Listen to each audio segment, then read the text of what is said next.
You may get paid for the video if you want. When you upload, you may notice a couple of copyright notices on the video.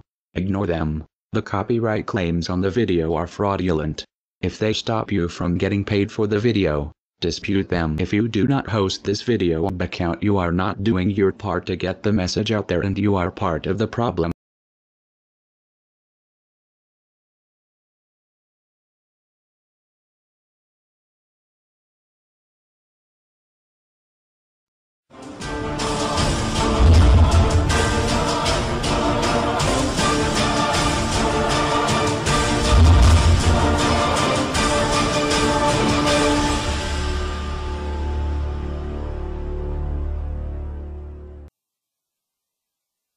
Greetings world. We are anonymous. This following video focuses on the Federal Reserve problem of the United States. If you live in another country, please know that this video is still meant for you. The problem will affect everybody around the world, as the Federal Reserve is present in all countries. Watch this video and see what has happened to the United States so you can see what you and the world are up against. We must all unite together to fight our oppressors. Please pay attention.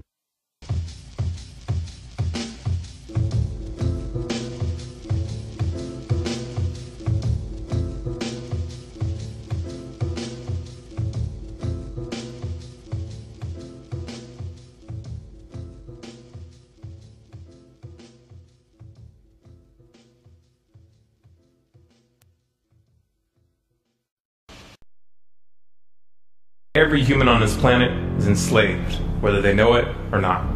This is not the crude and primitive slavery of ancient times. It does not rely on whips and shackles to keep the oppressed in their place. These tools have been rendered obsolete by much more sophisticated methods. That most of the enslaved are unaware of their condition and would in fact argue fiercely that they are free is a testament to the effectiveness of these invisible chains. You've heard the expression, money makes the world go round. There's truth in that. Money is the prime motive for human labor in modern civilization. If you want food, shelter, and clothing, you must have money. And unless you're part of that tiny minority that has more money than they could ever spend in their lifetime, then you must work, beg, or steal for that money.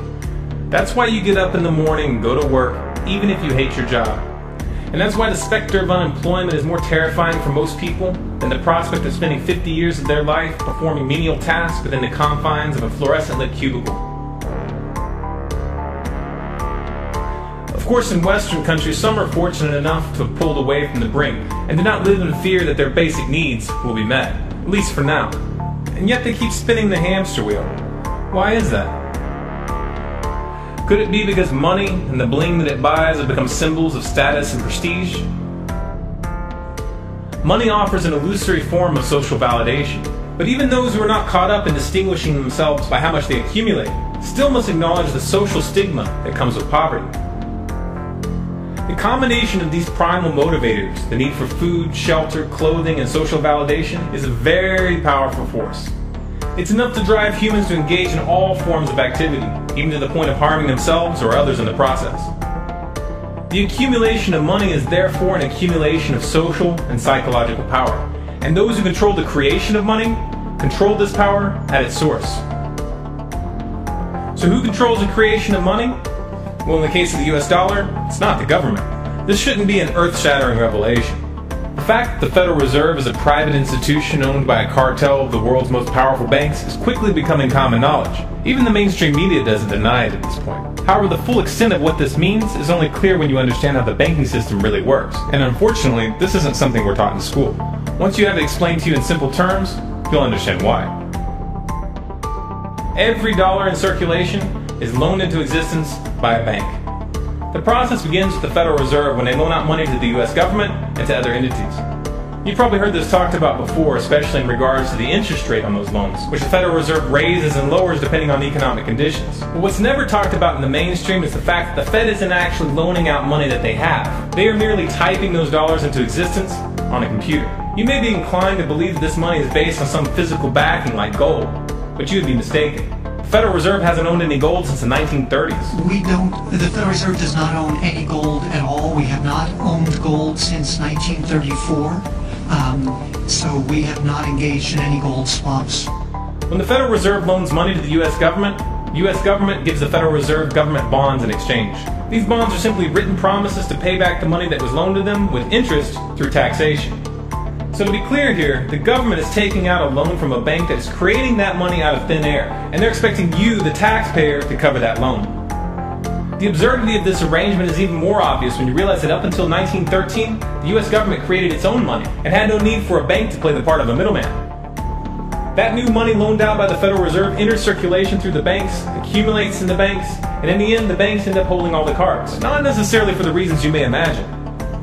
Contrary to popular belief, the majority of money in circulation isn't actually created by the Federal Reserve, but rather by the ordinary banks that businesses and individuals use for their checking, savings, and mortgages. How is this possible? Well, like the Federal Reserve, ordinary banks are allowed to loan out money that they don't have. There are, of course, restrictions. Banks are only allowed to loan out 10 times the amount of money that they actually have. So if Wells Fargo has $1,000, they can loan you $10,000, and they expect you to pay back that $10,000 plus interest. This is called fractional reserve banking. 75% of all money in circulation is created in this manner. Now, as bad as this may seem, this is really only the tip of the iceberg. Most banks structure payment plans so that for many years, you're paying almost nothing but interest, and only start paying down the principal gradually. The result of this strategy is that in most cases you pay far more in interest when you purchase a house than the house itself is worth. So here's the real question. If all money is created through loans, where does the money come from to pay for the interest? Let's say we reset the system to zero, loan $1,000 into existence and charge 7% interest. We now have a total of $1,000 in the system, but we owe $1,000 plus interest, and that's more. The interest ensures that there's always more debt than money in circulation, because the money to pay the interest doesn't exist. Never has, never will. This would be obvious if there was only one loan being issued to one person in this manner, but when performed on a global scale, the reality is hidden, and is transformed into a game of musical chairs where the person ending up without a seat faces bankruptcy and financial ruin. Because every dollar in existence is tied to a debt, this creates an unseen force that draws those dollars back to the banks, kind of like gravity attracts a physical object to Earth.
The catch here is that it's the labor of the people that moves that money. Every hour that you work to pay back a loan or to keep the government from throwing you in jail over income taxes is an hour worked for the banks. The total receipts from personal income taxes just barely covers the interest on the national debt. And even the principal for that debt all ends up back in the hands of the banks. And remember, that bank created that money out of nothing. Once you understand that the money that banks loan out isn't actually an asset, but is in fact a piece of legal fiction, it should be clear that you're working for these banks for free. This is a cleverly disguised form of slavery. If you manage to pay your monthly payments, then you are a successful slave, and you are allowed to keep the material comforts that come with that status. But if for some reason you fail to make those monthly payments, then the bank or the IRS comes to take your house, your car, and anything else you have of value. And if somehow, even with this enormous financial advantage, the banks still get themselves into trouble, you, the taxpayer, will be forced to bail them out. No matter what, the banks win. To say the game is rigged is an understatement. You might be inclined to think that if you live outside the United States and you don't use dollars, then this situation has no bearing on your life. But you would be wrong. The dollar is both the world reserve currency and the only currency in which oil is sold on global markets. This is often referred to as the petrodollar status. This means that wherever you live, whether your country is an oil exporter or an oil importer, you are affected. If your country is an oil importer, then you are affected by the fact that in order to keep your country running, you have to acquire dollars. To acquire those dollars, you have to send goods and services to the United States or to someone else who did.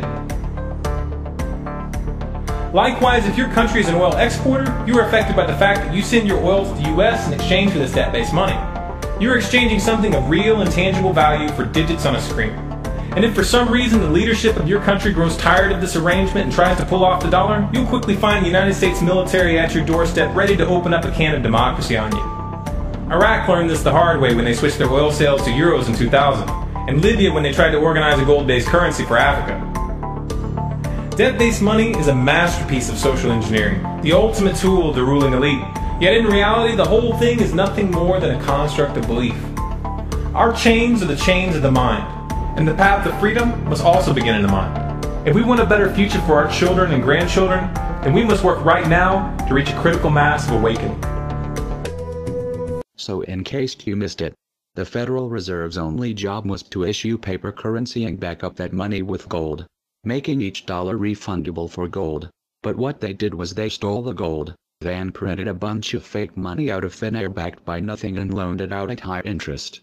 They collected around $3 for every one fake dollar they produced, and they did this scam with every dollar ever made in the US.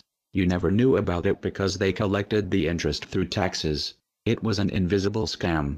This scam put you and your children in a $19 trillion debt, making your children debt slaves forever. The following video will demonstrate how much these banksters stole from the world. We are considered the 99% in the video. They, the banksters, are considered the 1% in the video. Pay attention. There's a chart I saw recently that I can't get out of my head. A Harvard business professor and economist asked more than 5,000 Americans how they thought wealth was distributed in the United States. This is what they said they thought it was. Dividing the country into 5 rough groups of the top, bottom, and middle 3 20% groups, they asked people how they thought the wealth in this country was divided. Then he asked them what they thought was the ideal distribution. And 92%, that's at least 9 out of 10 of them, said it should be more like this. In other words, more equitable than they think it is. Now that fact is telling, admittedly, the notion that most Americans know that the system is already skewed unfairly. But what's most interesting to me is the reality compared to our perception. The ideal is as far removed from our perception of reality as the actual distribution is from what we think exists in this country. So ignore the ideal for a moment. Here's what we think it is again. And here is the actual distribution. Shockingly skewed. Not only do the bottom 20% and the next 20%, the bottom 40% of Americans barely have any of the wealth. I mean, it's hard to even see them on the chart. But the top 1% has more of the country's wealth than 9 out of 10 Americans believe the entire top 20% should have. Mind-blowing. But let's look at it another way, because I find this chart kind of difficult to wrap my head around. Instead, let's reduce the 311 million Americans to just a representative 100 people. Make it simple. Here they are. Teachers, coaches, firefighters, construction workers, engineers, doctors, lawyers, some investment bankers, a CEO, maybe a celebrity or two. Now let's line them up according to their wealth. Poorest people on the left, wealthiest on the right, just a steady row of folks based on their net worth. We'll color code them like we did before based on which 20% quintile they fall into. Now let's reduce the total wealth of the United States, which was roughly $54 trillion in 2009, to this symbolic pile of cash. And let's distribute it among our 100 Americans. Well, here's socialism, all the wealth of the country distributed equally. We all know that won't work. We need to encourage people to work and work hard to achieve that good old American dream and keep our country moving forward. So, here's that ideal we asked everyone about. Something like this curve. This isn't too bad. We've got some incentive, as the wealthiest folks are now about 10 to 20 times better off than the poorest Americans. But hey, even the poor folks aren't actually poor, since the poverty line has stayed almost entirely off the chart. We have a super healthy middle class with a smooth transition into wealth. And yes, Republicans and Democrats alike chose this curve. 9 out of 10 people, 92%, said this was a nice, ideal distribution of America's wealth. But let's move on. This is what people think America's wealth distribution actually looks like. Not as equitable, clearly, but for me, even this still looks pretty great. Yes, the poorest 20 to 30% are starting to suffer quite a lot compared to the ideal, and the middle class is certainly struggling more than they were, while the rich and wealthy are making roughly 100 times that of the poorest Americans and about 10 times that of the still healthy middle class. Sadly, this isn't even close to the reality. Here is the actual distribution of wealth in America. The poorest Americans don't even register. They're down to pocket change, and the middle class is barely distinguishable from the poor. In fact, even the rich between the top 10 and 20 percentile are worse off. Only the top 10% are better off. And how much better off? So much better off that the top 2 to 5% are actually off the chart at this scale. And the top 1%, this guy, well, his stack of money stretches 10 times higher than we can show. Here's his stack of cash, restacked, all by itself. This is the top 1% we've been hearing so much about. So much green in his pockets that I have to give him a whole new column of his own, because he won't fit on my chart. 1% of America has 40% of all the nation's wealth. The bottom 80%, 8 out of every 10 people, or 80 out of these 100, only has 7% between them. And this has only gotten worse in the last 20 to 30 years. While the richest 1% take home almost a quarter of the national income today, in 1976 they took home only 9%, meaning their share of income has nearly tripled in the last 30 years. The top 1% own half the country's stocks, bonds, and mutual funds. The bottom 50% of Americans own only 0.5% of these investments, which means they aren't investing. They're just scraping by. I'm sure many of these wealthy people have worked very hard for their money, but do you really believe that the CEO is working 380 times harder than his average employee? Not his lowest paid employee, not the janitor, but the average earner in his company. The average worker needs to work more than a month to earn what the CEO makes in 1 hour. We certainly don't have to go all the way to socialism to find something that is fair for hardworking Americans. We don't even have to achieve what most of us consider might be ideal. All we need to do is wake up and realize that the reality in this country is not at all what we think it is.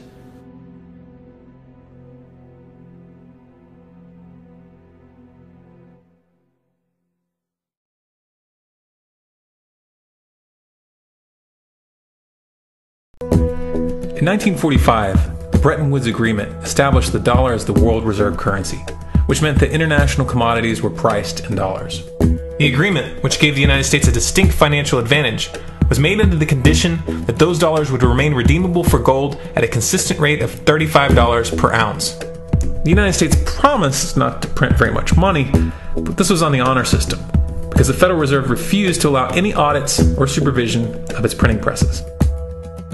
In the years leading up to 1970, expenditures in the Vietnam War made it clear to many countries that the U.S. was printing far more money than it had in gold. And in response, they began to ask for their gold back. This, of course, set off a rapid decline in the value of the dollar. The situation climaxed in 1971 when France attempted to withdraw its gold and Nixon refused.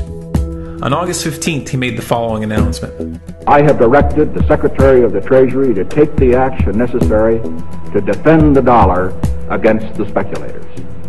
I have directed Secretary Connally to suspend temporarily the convertibility of the dollar into gold or other reserve assets, except in amounts and conditions determined to be in the interest of monetary stability and in the best interest of the United States.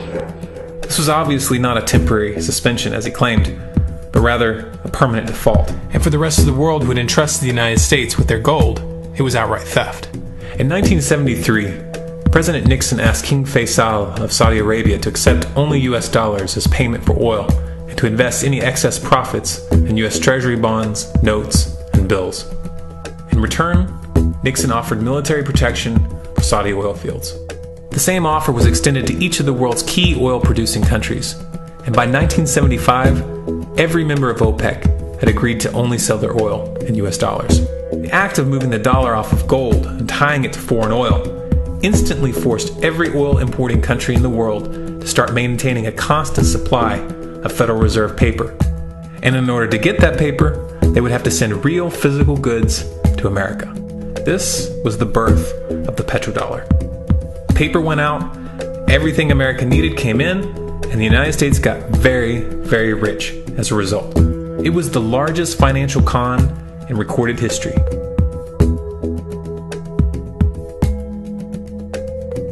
The arms race of the Cold War was a game of poker. Military expenditures were the chips, and the US had an endless supply of chips. With the petrodollar under its belt, it was able to raise the stakes higher and higher, outspending every other country on the planet, until eventually US military expenditures surpassed that of all other nations in the world combined.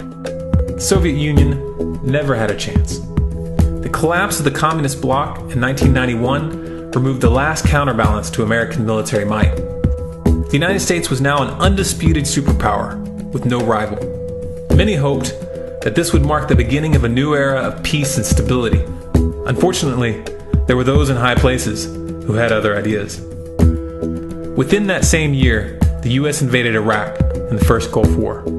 And after crushing the Iraqi military and destroying their infrastructure, including water purification plants and hospitals, crippling sanctions were imposed which prevented that infrastructure from being rebuilt. These sanctions, which were initiated by Bush Sr. and sustained throughout the entire Clinton administration, lasted for over a decade and were estimated to have killed over 500,000 children. The Clinton administration was fully aware of these figures. We have heard that 500,000 children have died. I mean, that's more children than died in Hiroshima. And you know, is the price worth it? I think this is a very hard choice, but we think the price is worth it. Miss Albright, what exactly was it that was worth killing 500,000 kids for? In November of 2000, Iraq began selling its oil exclusively in euros. This was a direct attack on the dollar and on US financial dominance, and it wasn't going to be tolerated.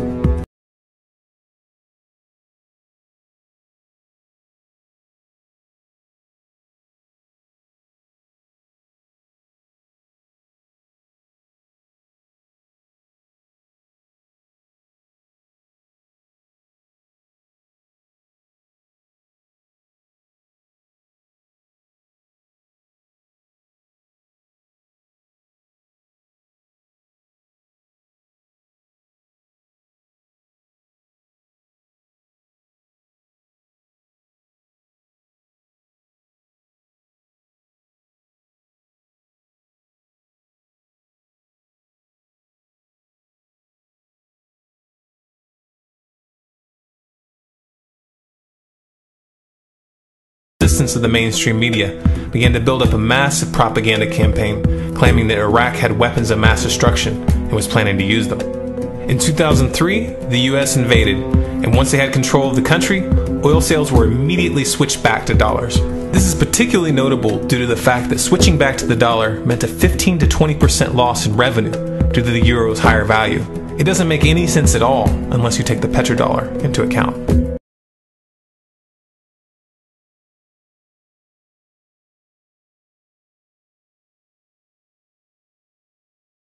So now you can see we really did go to war just to keep this Federal Reserve petrodollar scandal going. And if you think our country didn't commit 9/11 to go to war, do a little research on Operation Northwoods. It was a plan to fly multiple planes into real towers with real people, to go to war with Cuba. Congress signed off to do this act of terrorism. All branches of military did as well.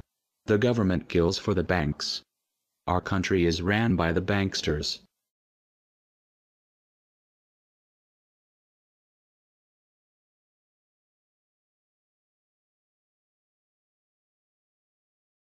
To preserve our independence, we must not let our rulers load us with perpetual debt. We must make our choice between economy and liberty or profusion and servitude. I place economy among the first and most important of republican virtues, and public debt is the greatest of the dangers to be feared. It is incumbent on every generation to pay its own debts as it goes. If the American people ever allow private banks to control the issue of their money, first by inflation and then by deflation, the banks and corporations that will grow up around them will deprive the people of their property until their children will wake up homeless on the very continent their fathers conquered. The Federal Reserve made so much profit from this money scandal they were able to literally control the government. They meet every year with politicians, presidents and many corporate giants where they control everything behind closed doors. These people control everything. This meeting is called Bilderberg Group. The Federal Reserve bankers are what are commonly referred to as the Illuminati. This is not a conspiracy. Past presidents have warned you many times this is not a conspiracy. We are opposed around the world by a monolithic and ruthless conspiracy that relies primarily on covert means for expanding its sphere of influence, on infiltration instead of invasion, on subversion instead of elections, on intimidation instead of free choice, on guerrillas by night instead of armies by day. It is a system which has conscripted vast human and material resources into the building of a tightly knit, highly efficient machine that combines military, diplomatic, intelligence, economic, scientific, and political operations. Its preparations are concealed, not published. Its mistakes are buried, not headlined. Its dissenters are silenced, not praised. No expenditure is questioned, no rumor is printed, no secret is revealed.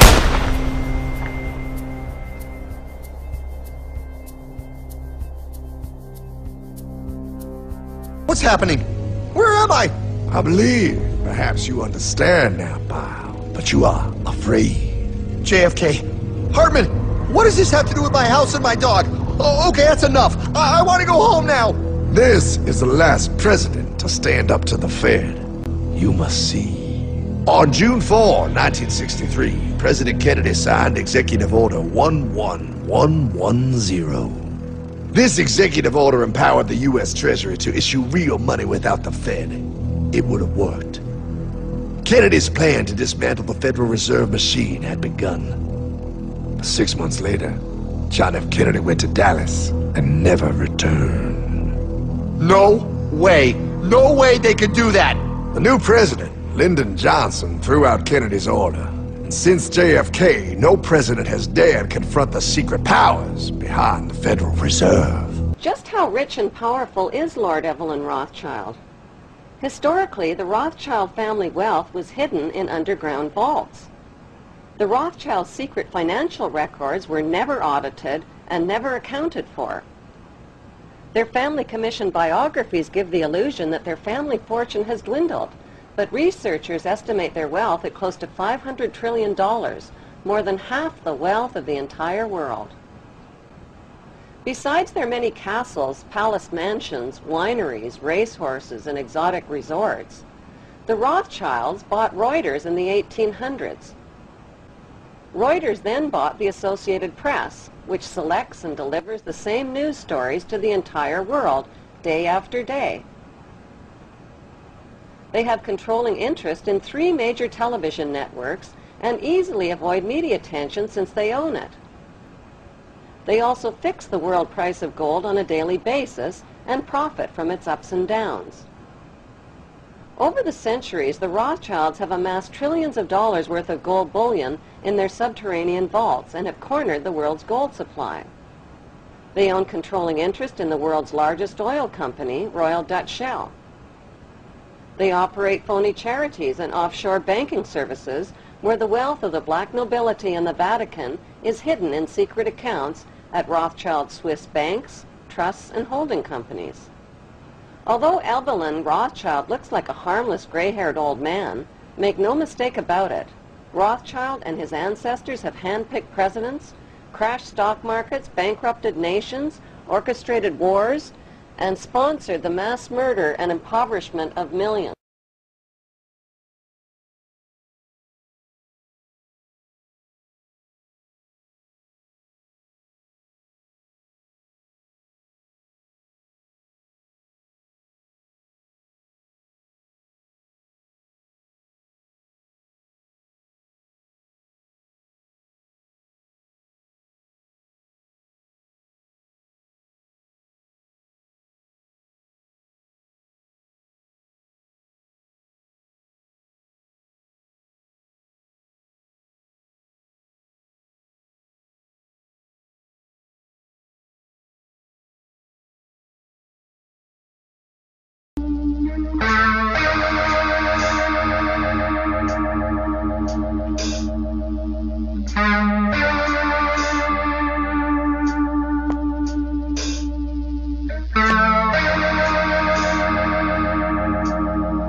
Review time, partner! And breaking news.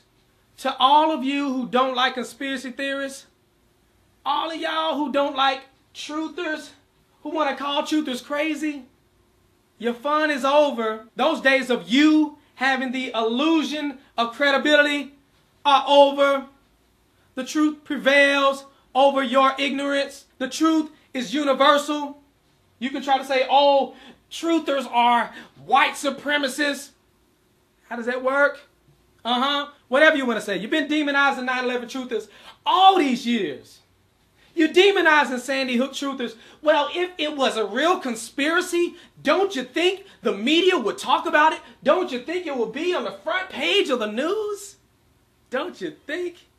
Well, if it was a real government conspiracy, why do you think they would let that be on the news? Because you know the news stations are bought and paid for. You know the news, they read off a script, right? You know the news reporters do that, right? No, you don't know that? No, I trust my news. They are more credible than you. You are just some truther. I watch the news and I get informed. You get informed, don't you? Those reporters, they give you exclusive information. Now, you don't need us to tell you that gas prices are back on the rise.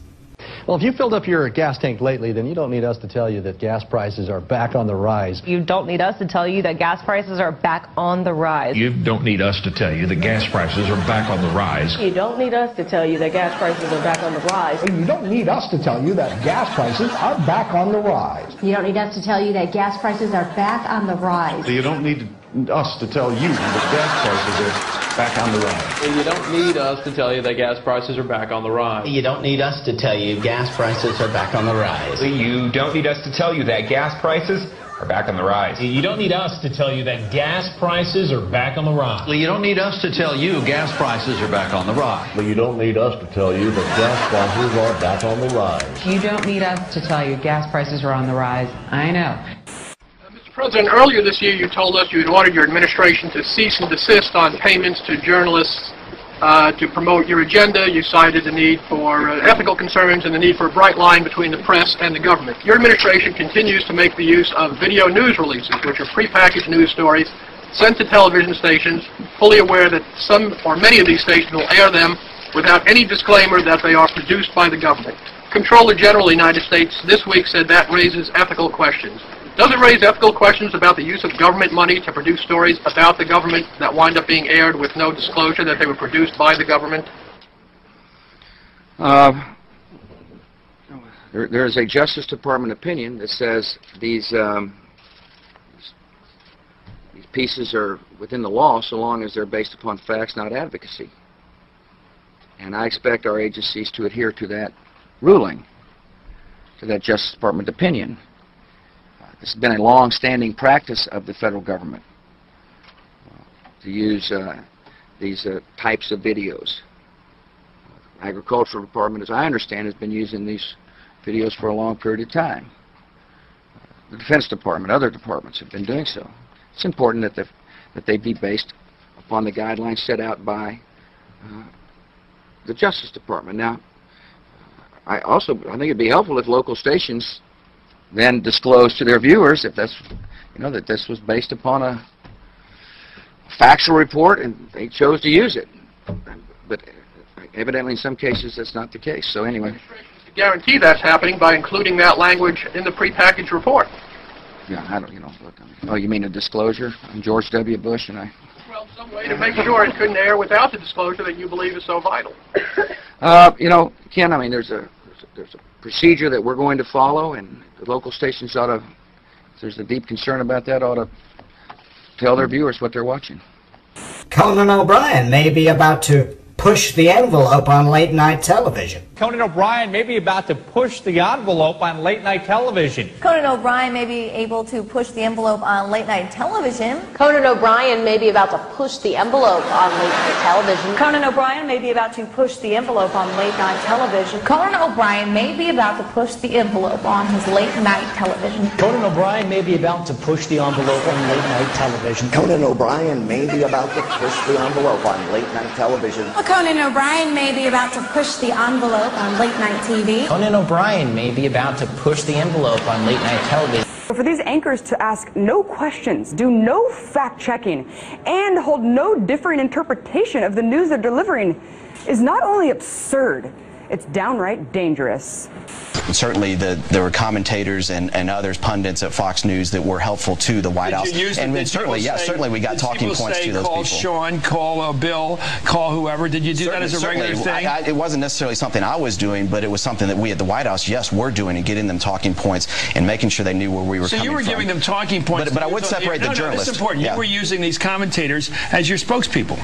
Well, certainly. I mean, certainly. I think that happens to both ways when people go on other networks as well that are favorable towards the Democrats and so forth. Nobody's ever fed me any crap like that, so I don't know what you're talking about. Well, you're an independent-minded guy. Thank you. Yeah. But aren't you a little embarrassed by the fact that your White House used a television network which is purportedly fair and balanced as your mouthpiece? I think everybody in this town uses people that are going to be helpful to their cause to try to shape the narrative to their advantage. Again, I would separate the journalists, because the journalists that I worked with were people just like the rest of the White House press corps who were trying to report the news. You wouldn't use Brit Hume as somebody to sell stuff for, but you'd use the nighttime guys. Yeah, I would separate that out, and certainly, you know, and they'll say that that's because they agree with those views in the White House. Well, they didn't need a script, though, did they? Well, probably not. Economic factors may take some spring out of the Easter Bunny's step this year. In consumer news, economic factors may take some spring out of the Easter Bunny step this year. Economic factors may take some spring out of the Easter Bunny step this year. Economic factors may take some spring out of the Easter Bunny step this year. Economic factors may take some spring out of the Easter Bunny step this year. Economic factors may take some spring out of the Easter Bunny step this year. Economic factors may take some spring out of the Easter Bunny step this year. Economic factors may take some spring out of the Easter Bunny step this year. Economic factors may take some spring out of the Easter Bunny step this year. Economic factors may take some spring out of the Easter Bunny step this year. Economic factors may take some spring out of the Easter Bunny step this year. Economic factors may take some spring out of the Easter Bunny step this year. Economic factors may take some spring out of the Easter Bunny step this year. Economic factors may take some spring out of the Easter Bunny step this year. Economic factors may take some spring out of the Easter Bunny step this year. It's the third time I've said that. I'll probably say it 3 more times. See, in my line of work, you got to keep repeating things over and over and over again for the truth to sink in, to kind of catapult the propaganda.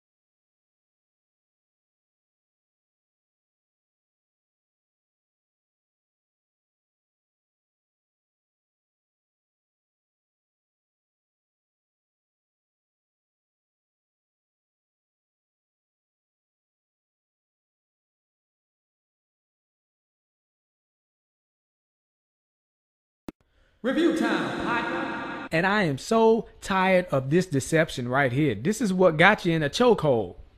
The left versus the right. Left wing versus right wing. Don't you know the wings are of the same bird? A little corrupt bird, Republican versus Democrat. They got you cheering for teams. They got you in this tribalism mentality. You don't even understand it. They screwing you over. I'm going to show you how it works in this video. Now, you get here John McCain over here talking about, oh, how the government shutdown was bad. Then you get people to agree with him and say, oh, John McCain is actually speaking some sense. He's right. It's the Republicans' fault. The Democrats love this little interview because, you know, it makes the Republicans look bad and gives them a reason to cheer for the blue team. Yeah, you're cheering for the blue team, but you're getting screwed over with this Obamacare. You're going to get McCain saying it was a bad idea to shut down the government because they wanted to repeal Obamacare. And what you going to do? Replace it with Romney Care, the same thing? That's where Obamacare came from, Romney Care. You see what I'm saying? Either way it go, we would have had this same type of health plan. Guess who else had the health plan? Hillary Clinton. You see, these New World Order compliant candidates. They are backed by Wall Street. You don't have a real choice unless you go outside the Republicans and Democrats. This is how they keep screwing you over.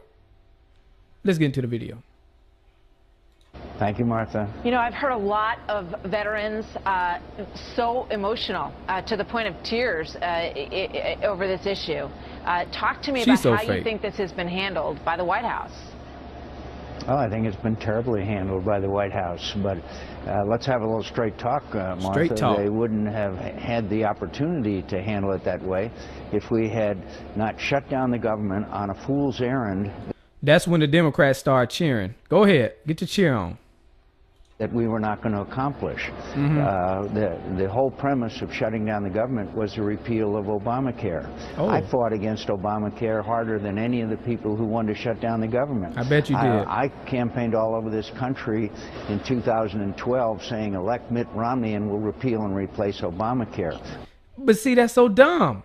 Obamacare is the same thing as Romneycare. See, it's all about getting you to cheer for the team. Check this out right here. Convinced that Republicans will win in November and we will regain our majorities in both the Senate and the House. Go ahead, Republicans, start cheering. Why are you blinking like that? Man, stop blinking like that. What's your problem? And we will win House seats right here in Arizona. We will lead in Arizona. Let's get to the point. Jeez, this uneventful speech.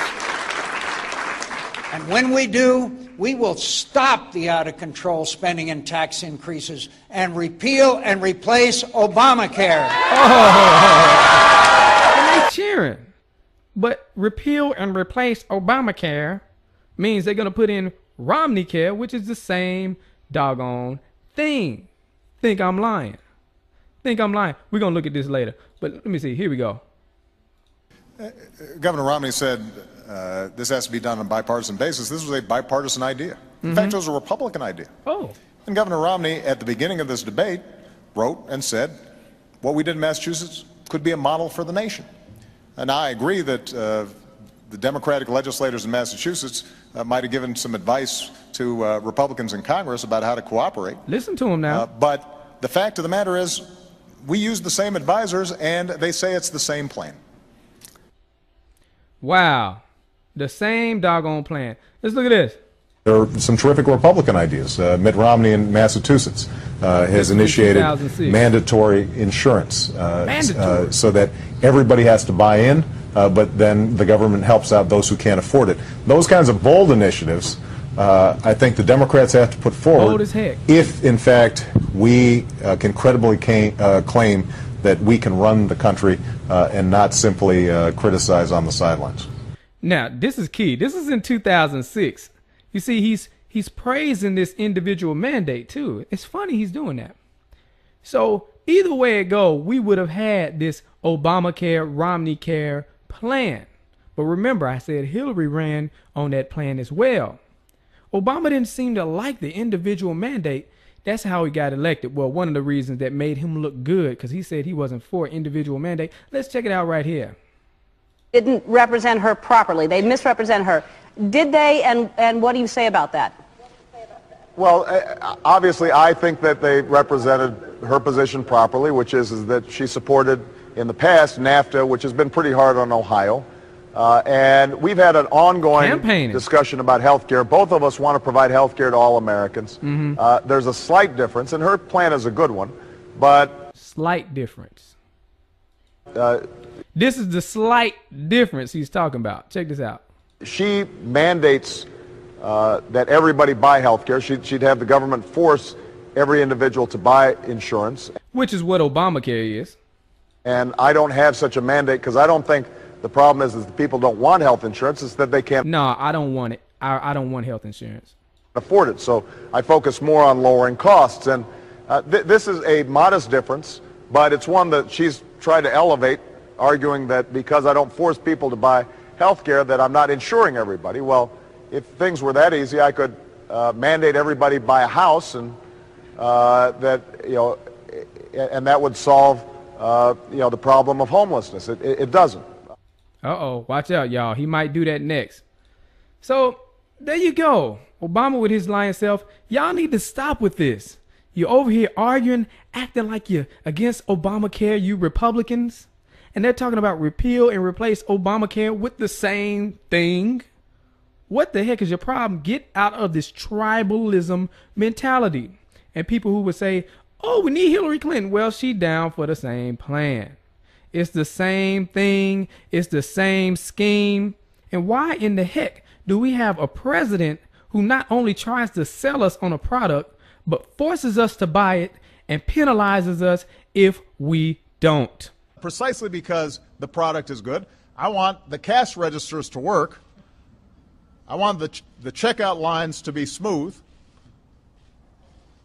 So I want people to be able to get this great product.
Who is this guy? I don't know, but he seemed like a nice old man. Nice old man. No, this right here is David Rockefeller.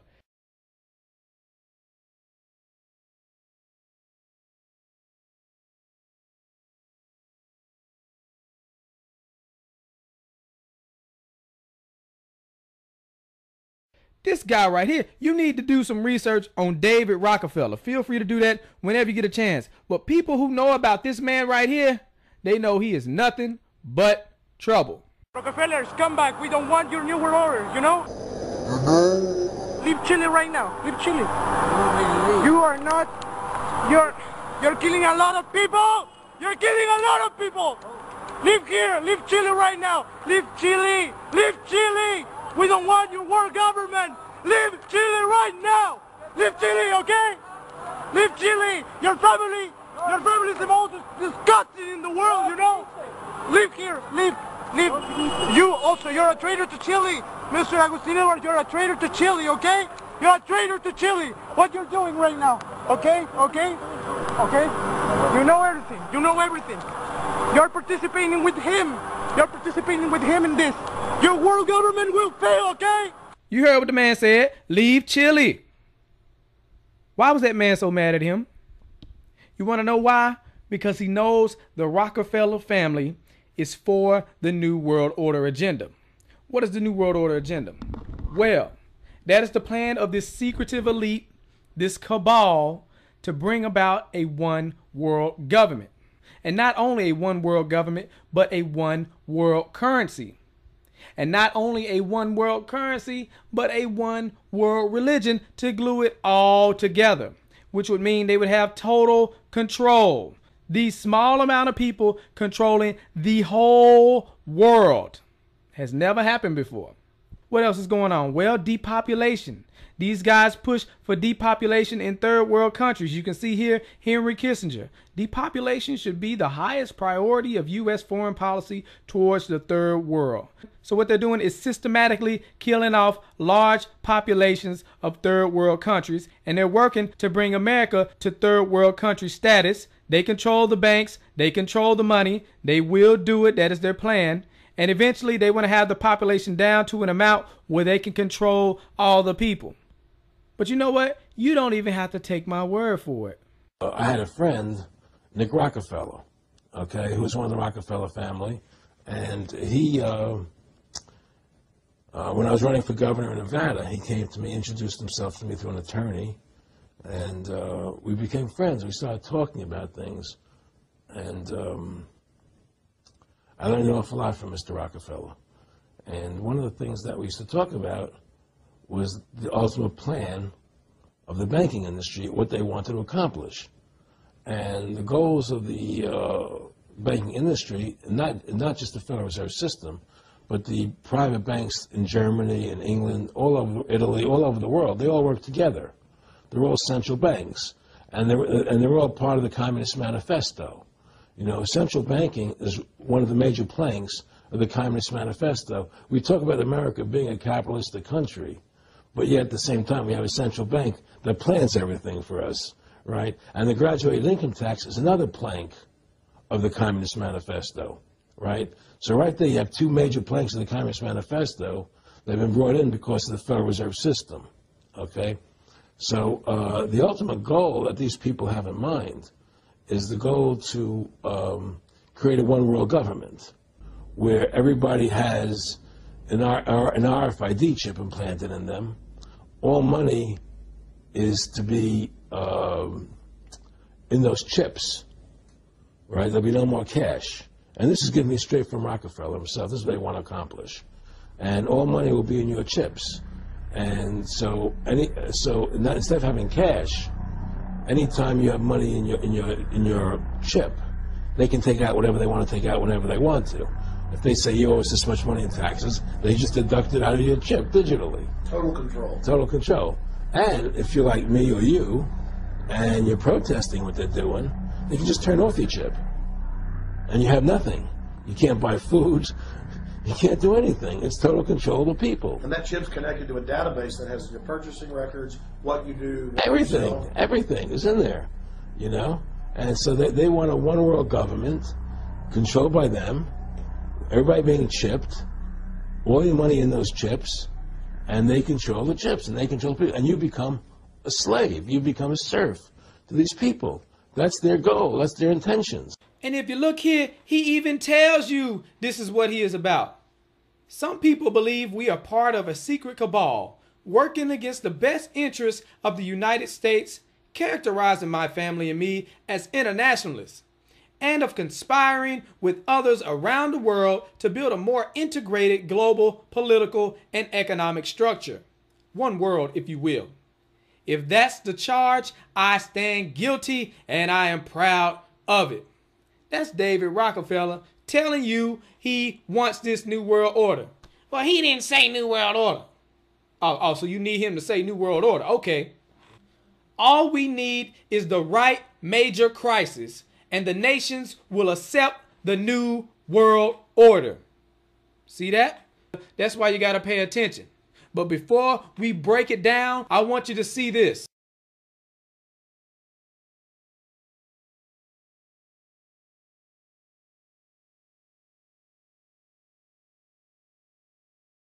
You were both in Skull and Bones, the secret society. It's so secret we can't talk about it. What does that mean for America? The conspiracy theorists are going to go I'm wild. sure they are. I don't know. I haven't seen the web. Number 322?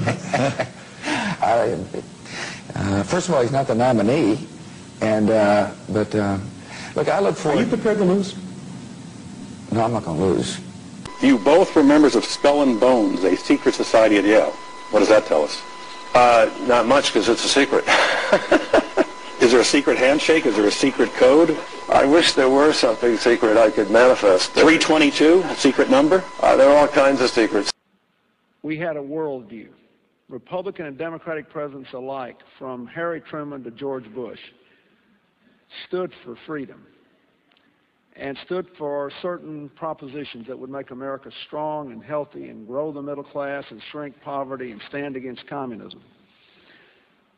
And after 1989, President Bush said, and it's a phrase that I often use myself, that we needed a new world order. We have before us the opportunity to forge for ourselves and for future generations a new world order, a world where the rule of law, not the law of the jungle, governs the conduct of nations.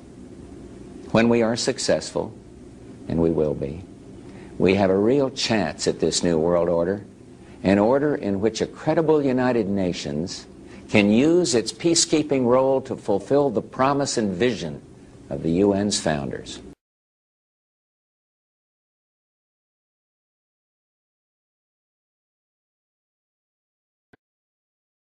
the affirmative task we have now is to actually create a new world order.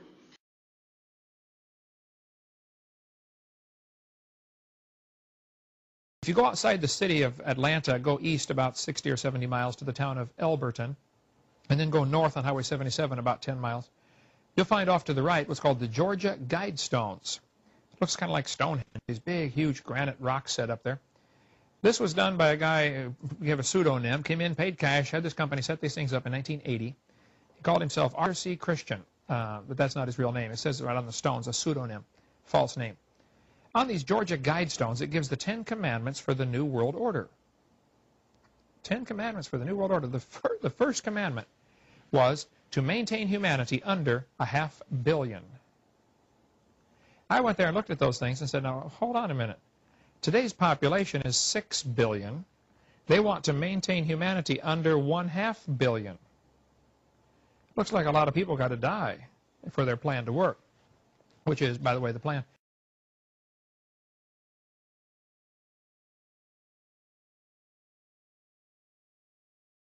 Jacques Cousteau said we'd have to eliminate 350,000 people a day. 1/3 of a million people a day would have to be eliminated to save Mother Earth. Bill Clinton said we need to reduce the population of the earth to 1 billion. There are a lot of folks who would like to reduce the population of the earth. The Bible command is quite the opposite.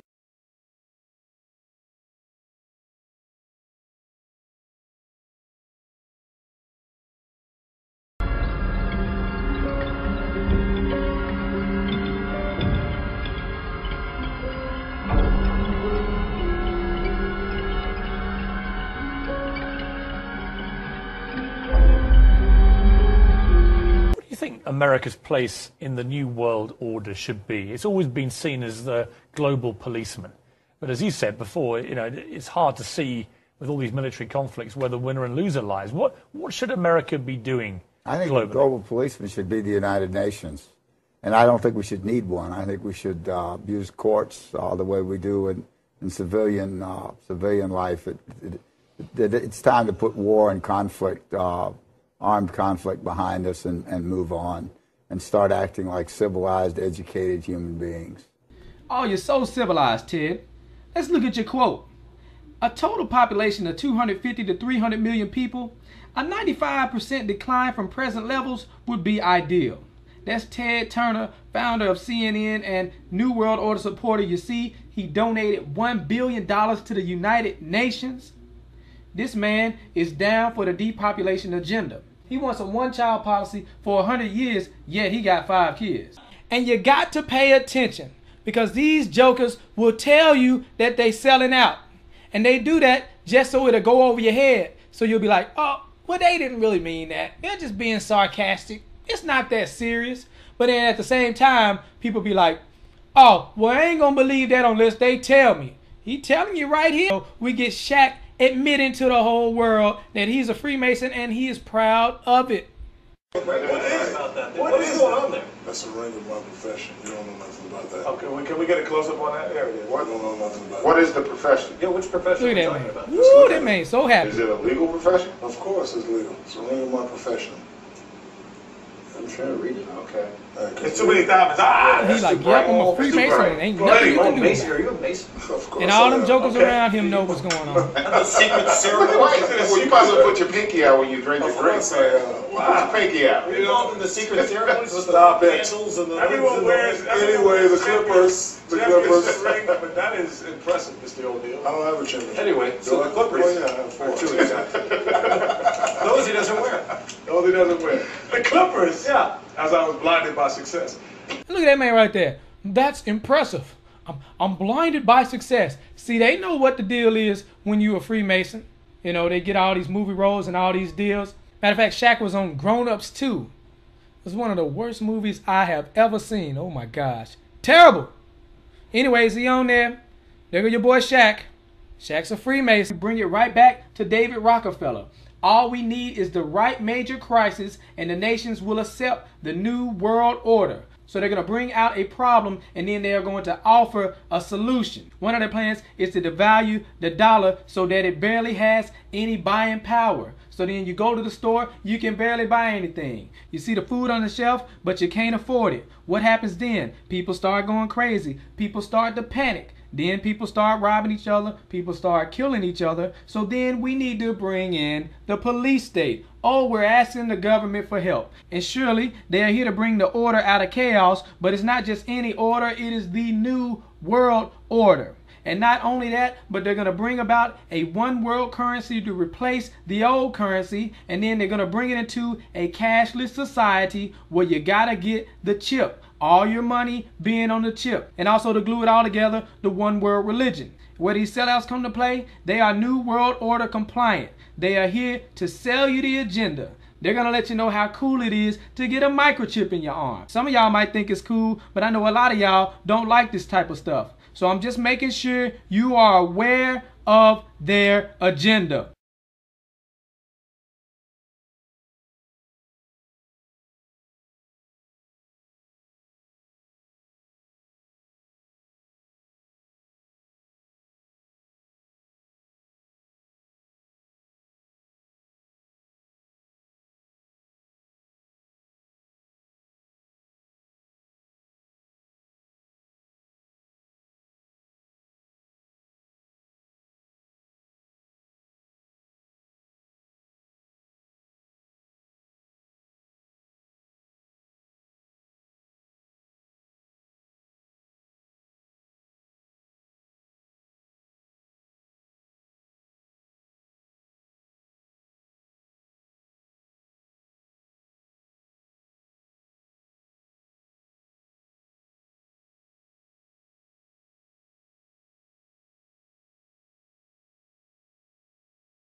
But anyway, I've had people calling me saying they go out to their mailbox and they find a little red dot or a little blue dot on their mailbox, and they wonder what the little red dot and blue dot is. Well, it's marking your mailbox by the government, so when foreign troops come in here on us after martial law, if you have a red dot on your mailbox, they take you out immediately and shoot you right in the head. But if you have a blue dot, they take you to the FEMA camps being built by Halliburton right now to house 50 million Americans. They're building enough concentration camps in America by Halliburton that Cheney's getting rich off of, Vice President Cheney's getting rich off of, to put those with the blue dot on your mailbox in those concentration camps. Now, if you go out and you find a pink dot on your mailbox, that means that they believe you'll be a good slave and you're going to go along with the program and serve our international Antichrist masters. So watch for that dot.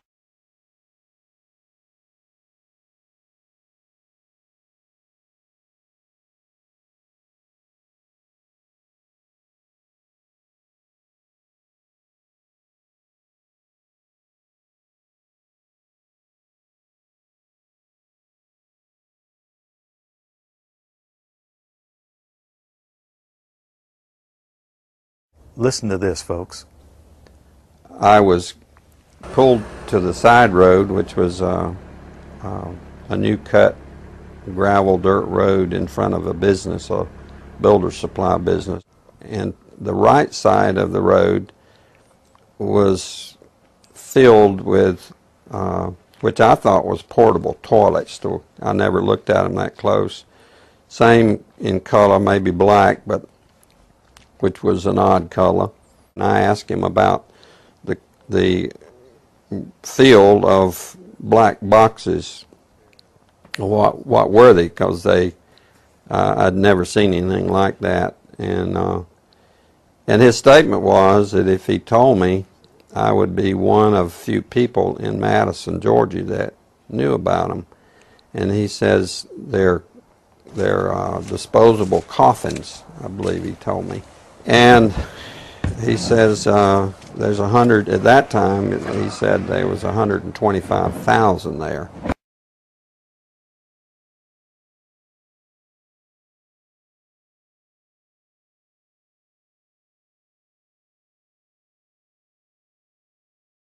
And the brother of the man that owns this field, that the government is leasing this field from to store these disposable coffins, this brother was given 3 years to set up temporary morgues around the country. Have you heard that the Department of Homeland Security has purchased 1.6 billion rounds of ammunition last year?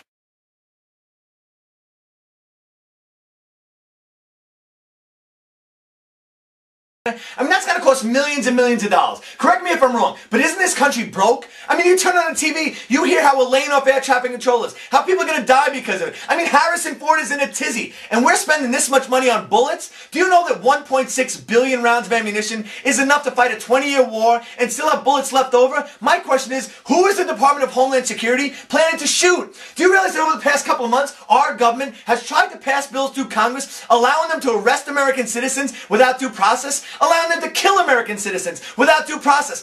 And it's got the 5 regions for the FEMA camps, and it talks about barricades and barbed wire and armed guards, and it says that they built the camps and that now they need to get ready to staff them, and that they need to be ready within a 72-hour period. And so I want to challenge everybody to call their friends and their families now, and realize that the new economy is to put tens of millions of people, we already have the biggest prison population in the world, in this archipelago, this giant chain of facilities all over the country. The following video details the contents of a Department of Defense document entitled Internment and Resettlement Operations, also known as FM 3-39.40. The document is 325 pages long and it is signed by Joyce E. Morrow, Administrative Assistant to the Secretary of the Army. It was created in 2010, however, it has just been recently leaked to the public via the internet and can now be downloaded from multiple sources. In the description below, you'll find a download link for the document. I strongly encourage you to download it yourself and to verify everything that's being said here. The document outlines military procedures for internment and resettlement of civilians, and it describes the layout and the administration of these internment camps. It clearly states on page 38 that it applies within U.S. territory, and it specifically addresses the detainment of U.S. citizens, as is indicated by the identification procedures for new prisoners on page 146, which states that social security numbers are to be recorded alongside their photograph and fingerprints. Included in the list of organizations which may be involved in these internment operations are the Department of Homeland Security, FEMA, the Department of Defense, and the United Nations. On page 56, the document outlines the responsibilities of psychological operations officers within the camps, among which it states that a PSYOP officer develops and executes indoctrination programs to reduce or remove antagonistic attitudes, and identifies political activists. On page 281, the document goes into more detail regarding the role of psychological operations within the camp, specifically in regards to pacifying the population and ensuring cooperation. On page 238, it gives the conditions for the use of deadly force in such camps. Among the justifications for lethal force, it includes to terminate an active escape attempt. That point right there should make it clear that these camps are not benevolent disaster relief type facilities. On page 244, the document calls for the use of snipers during riots to, quote, scan a crowd and identify agitators and riot leaders for apprehension and fire lethal rounds if warranted. On page 260, it shows the basic layout for a facility focusing on detainment. It is depicted with interrogation areas, tribunal areas, and mortuaries. Each detainment facility is designed to hold 4,000 prisoners, and they are depicted with multiple levels of barbed wire separating compartments within the facilities, with a double barbed wire fence enclosing them, and watched over by 24 guard towers. On page 261, the document depicts the layout for what they call civilian resettlement facilities, which are designed to house 8,000 people. Though it uses the word resettlement, the plans show multiple levels of barbed wire dividing the sections of the facility, with double barbed wire fencing on the outside, as well as 16 guard towers. On page 262, the layout for facilities designed for what they call non-compliant prisoners is shown. These camps are designed to hold up to 300 prisoners, they have 3 interrogation centers, and are guarded by 13 guard towers. Now, if there's any question whether these plans are active or just theoretical, this should be settled by the fact that the U.S. Army has been running ads for job positions in these camps since 2009, and apparently, they're still hiring. Once again, if you look in the description, you'll find all the links you need to verify this information. It's important to note here that this document was created in 2010, which was under the Obama administration, and it predates the NDAA of 2012, which authorized military detainment of U.S. citizens. This clearly shows a long-term agenda at work.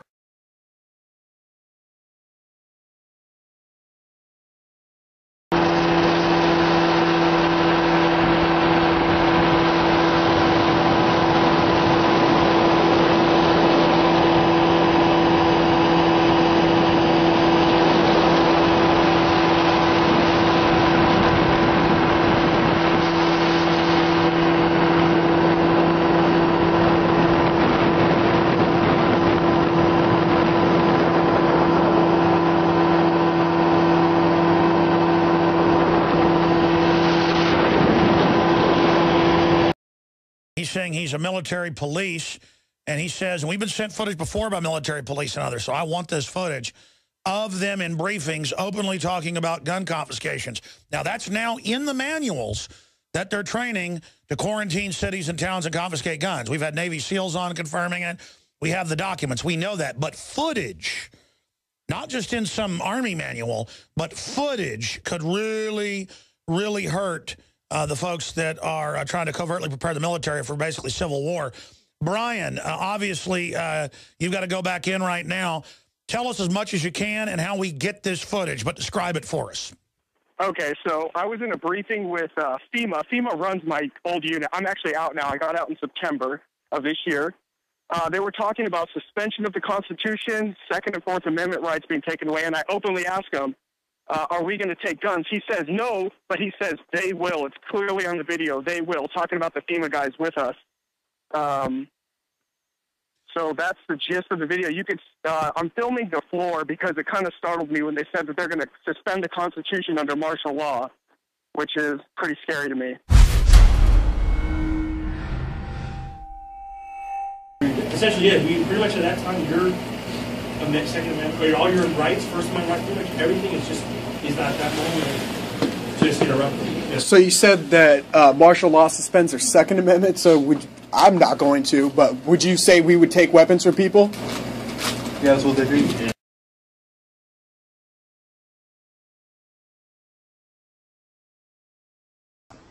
President Obama today proposed something new, something called prolonged detention. Doesn't sound that bad, right? Prolonged detention. Did you ever see the movie Minority Report? It was based on a Philip K. Dick short story. Came out in 2002. It starred Tom Cruise, remember? He played a police officer in something called the Department of Pre-Crime. Pre-crime is where people are arrested and incarcerated to prevent crimes that they have not yet committed. Mr. Marks, by mandate of the District of Columbia Pre-Crime Division, I'm placing you under arrest for the future murder of Sarah Marks and Donald Duminos. Take place today, April 22nd, at 0800 hours, 4 minutes. No, I didn't do anything. You didn't do anything, but you're gonna. future murder. Creepy, right? Putting somebody in jail not for what they've done, but for what you're very sure they're going to do? There may be a number of people who cannot be prosecuted for past crimes. In some cases because evidence may be tainted, but who nonetheless pose a threat to the security of the United States. We're not prosecuting them for past crimes, but we need to keep them in prison because of our expectation of their future crimes. Al-Qaeda terrorists and their affiliates are at war with the United States, and those that we capture, like other prisoners of war, must be prevented from attacking us again. Prevented. We will incarcerate people preventively. Preventive incarceration. Indefinite detention without trial. That's what this is. That's what President Obama proposed today, if you strip away the euphemisms. One civil liberties advocate told the New York Times today, quote, "We've known this was on the horizon for many years, but we were able to hold it off with George Bush. The idea that we might find ourselves fighting with the Obama administration over these powers is really stunning." And it is stunning.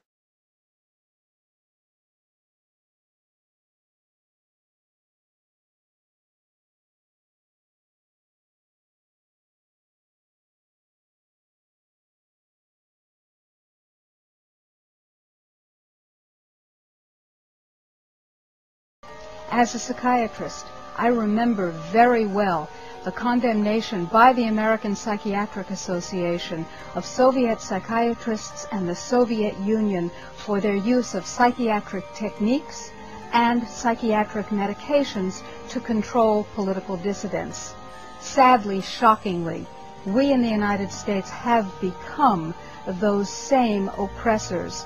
We now have a policy as exemplified by the FBI brochure from the Phoenix Office on Counterterrorism, which says people who are defenders of the U.S. Constitution against federal government and the UN, and make numerous references to the U.S. Constitution, should be monitored as potentially murderous, and fanatical terrorists, by extension, should be considered mentally unstable.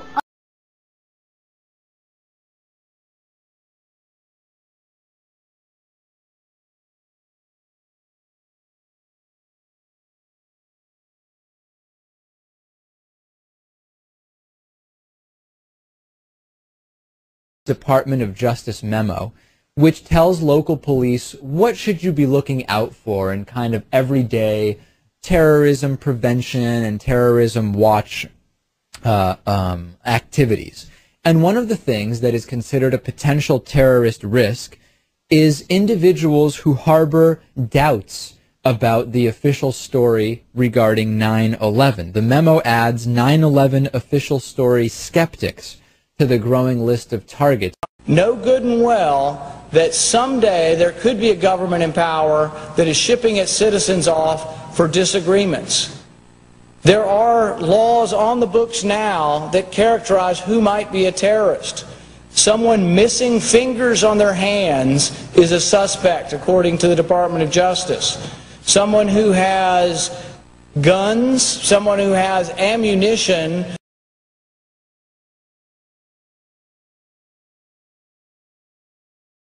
someone who has more than 7 days of food in their house,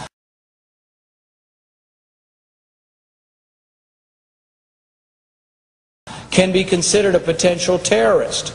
If you are suspected by these activities, do you want to have the government have the ability to send you to Guantanamo Bay for indefinite detention?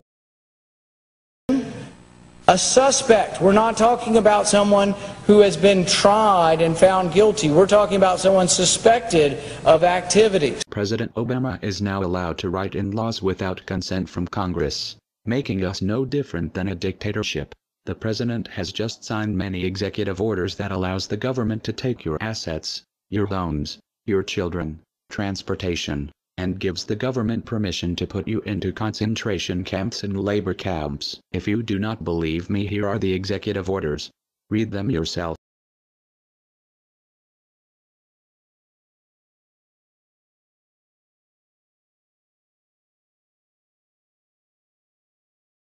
Here we go. Executive Order 10990 allows the government to take over all modes of transportation and control of all highways and seaports. Executive Order 10995 allows the government to seize and control the communication media. Executive Order 10997 allows the government to take over all electrical power, gas, petroleum, fuels, and minerals. Executive Order 10998 allows the government to seize all means of transportation, including personal cars, trucks, or vehicles of any kind, and total control over highways, seaports, and waterways. Executive Order 10999 allows the government to take over all food resources and farms. Executive Order 11000 allows the government to mobilize civilians into work brigades under government supervision. Executive Order 11001 allows the government to take over all health, education, and welfare functions. Executive Order 11002 designates the Postmaster General to operate a national registration of all persons.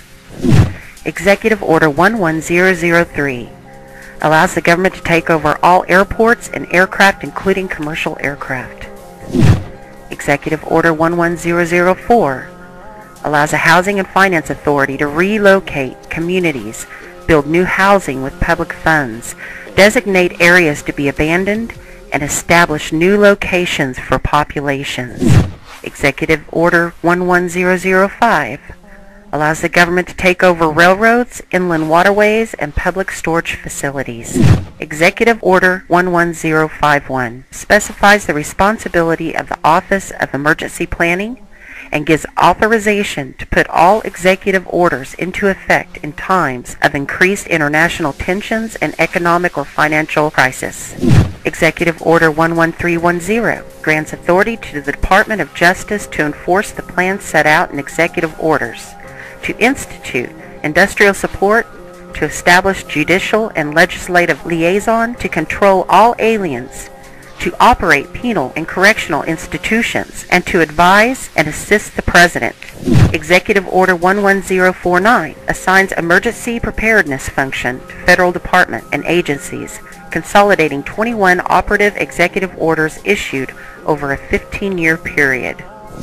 Executive Order 11921 allows the Federal Emergency Preparedness Agency to develop plans to establish control over the mechanisms of production and distribution of energy sources, wages, salaries, credit, and the flow of money in U.S. financial institution in any undefined national emergency.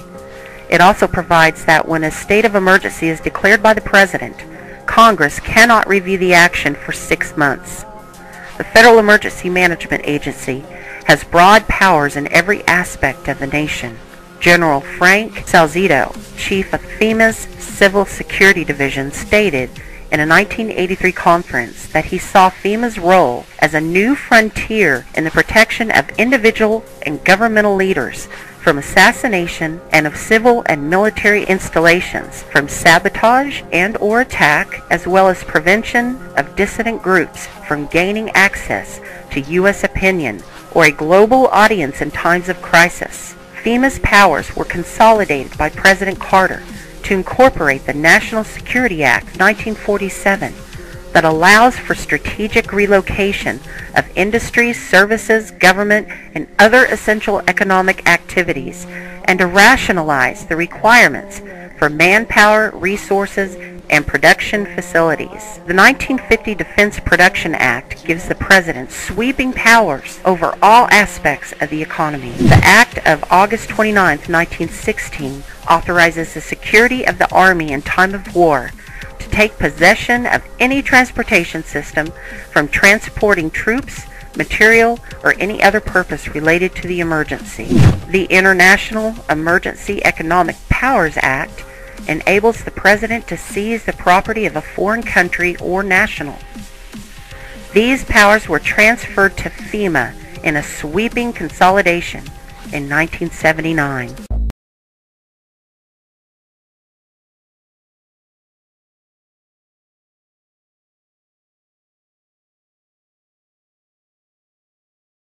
Did Hitler get elected on Monday and start throwing people into ovens on Friday? No. It was a gradual process. The first thing that Hitler did was start to write newspaper articles. Everything that was going wrong was the Jews' fault. They're the ones that caused all these problems. Did the Jews write their own newspaper articles and go, I disagree?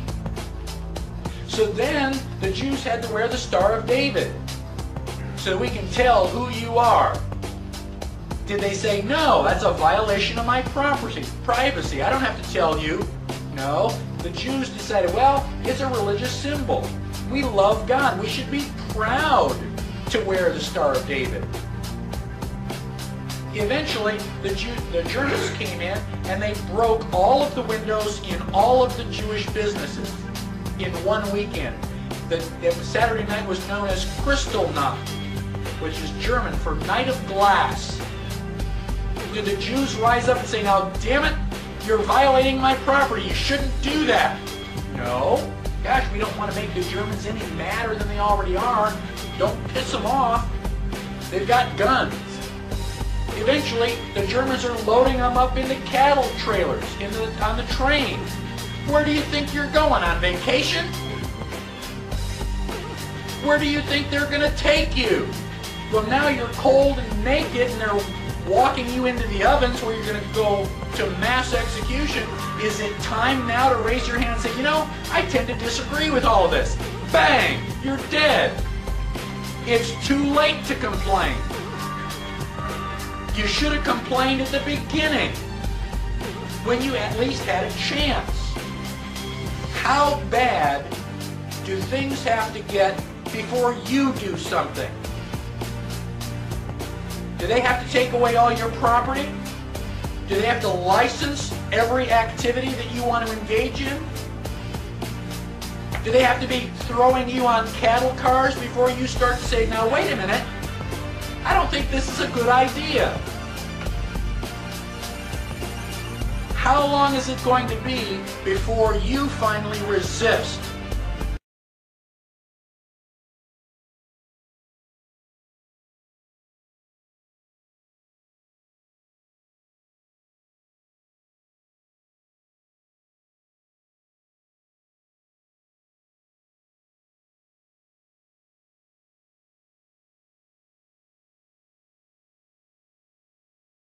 The only way we can stop this is if we all unite together and fight it. People of the U.S. are waking up to the Federal Reserve scandal, and the powers that be are currently afraid of retaliation. And that is precisely why they're trying everything they can to disarm us. You know how the media has been saying gun violence has been out of control and at an all-time high. They are not simply twisting the truth here or exaggerating. They are absolutely presenting lies to you. First off, realize, gun violence in the United States has always been shockingly low. And gun violence has dropped by 49% in the last 11 years. The already absurdly low gun violence in America has literally dropped in half. In half. The fact they are saying that it is at an all-time high demonstrates how biased the government and the media is. If this doesn't prove to you that they have an agenda, then nothing will. Do you remember how the media keeps repeating that there has been 74 school shootings since Sandy Hook? Those 74 shootings were not even mass shootings like they claim. Most were suicides and none of them even took place at a school. Not a single one. They are presenting lies to you, America. When will you wake up? At some point you have to ask yourself, why would the government fake 74 mass school shootings involving children? If they get our guns, we will lose the fight against them. And they will take away absolutely all of your freedoms and you and your children will be forever slaves. And don't forget, they purposefully put you and your children into that debt. And because the Federal Reserve is present in all countries, the other countries of the world are next soon after. This plan is called the New World Order. It is the same New World Order the Vice President of the United States called for on national TV a month ago. He said we need to strive for and complete the New World Order. This is also the same New World Order President George Bush and President Kennedy said is our country's lifetime goal. And the same New World Order George Bush said on national TV said will happen no matter what we do, and we cannot prevent it. This has all been a long-time plan. The Federal Reserve and their partners want complete control of humanity. We cannot let this happen. They want to rule over us. like kings and queens. And humanity will be forever lost to enslavement by a bunch of tyrants who have publicly admitted they want to kill off the majority of the population so the masses are easier to control. They are going to wipe your bloodline completely off of the earth. He'll tell you the order of things to happen. The enslavement will follow immediately after guns are taken away and you cannot fight back. If they cannot get the guns before the economic collapse, then they will wait until the economy collapses. When the economy collapses, people will be starving. There will be looters and shootings. The government will insist on taking guns away to help, and as soon as the guns are taken away, then we will fall into a complete dictatorship. Do not fall for it. Remember, they are the ones who caused the economic collapse to begin with. This is the same tactic used on Germans and it worked. So expect it. As soon as the economy collapsed and the masses were starving, the German government asked the people to give up their rights and they listened. And then eventually the government was throwing the naked masses into giant burning hot ovens for mass execution. Do not give up your rights. Do not give up your guns. Fight back, as they were the ones who caused the problem. Just so you know, the people who are behind this Federal Reserve scam and New World Order are the same ones who funded Hitler's campaign. Make no mistake, these people are as brutal as Hitler himself, even more brutal. We will need an overall plan. We have come up with a perfect plan. This plan offers extraordinary possibilities. It will make for the most beautiful and free world you can ever imagine. If we are successful, we can leave a much better for our children. A beautiful world. Watch every minute of the rest of the video. Do not skip a single bit of it, as it is all important. To understand the solution, you must first understand the problem. The problem is government. Think for a second. What is government? Government is an establishment of power over the people, which can be purchased by large corporations or anybody with money. Why are we allowing corporations to write the laws? Can't you see how this can create problems? We must take the power and guns away from the government, which will advertently take away the power and guns away from the corporations. And we need to take that power and weaponry and put it back in the hands of the people, not greedy corporations. These people who want to put you into labor camps and death camps. These people have poisoned your children's water and food, enslaved your children. When will you wake up? We must get rid of government. The solution is anarchism. Anarchism is not what you think it is. Watch the rest of the video to understand what we are proposing.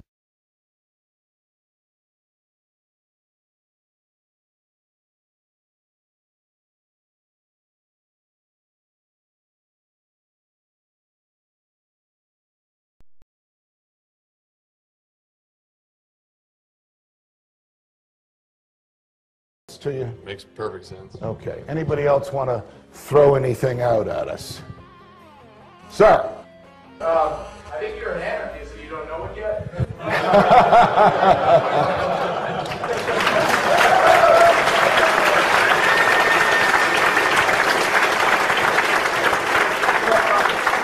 Do you hear me denying anything?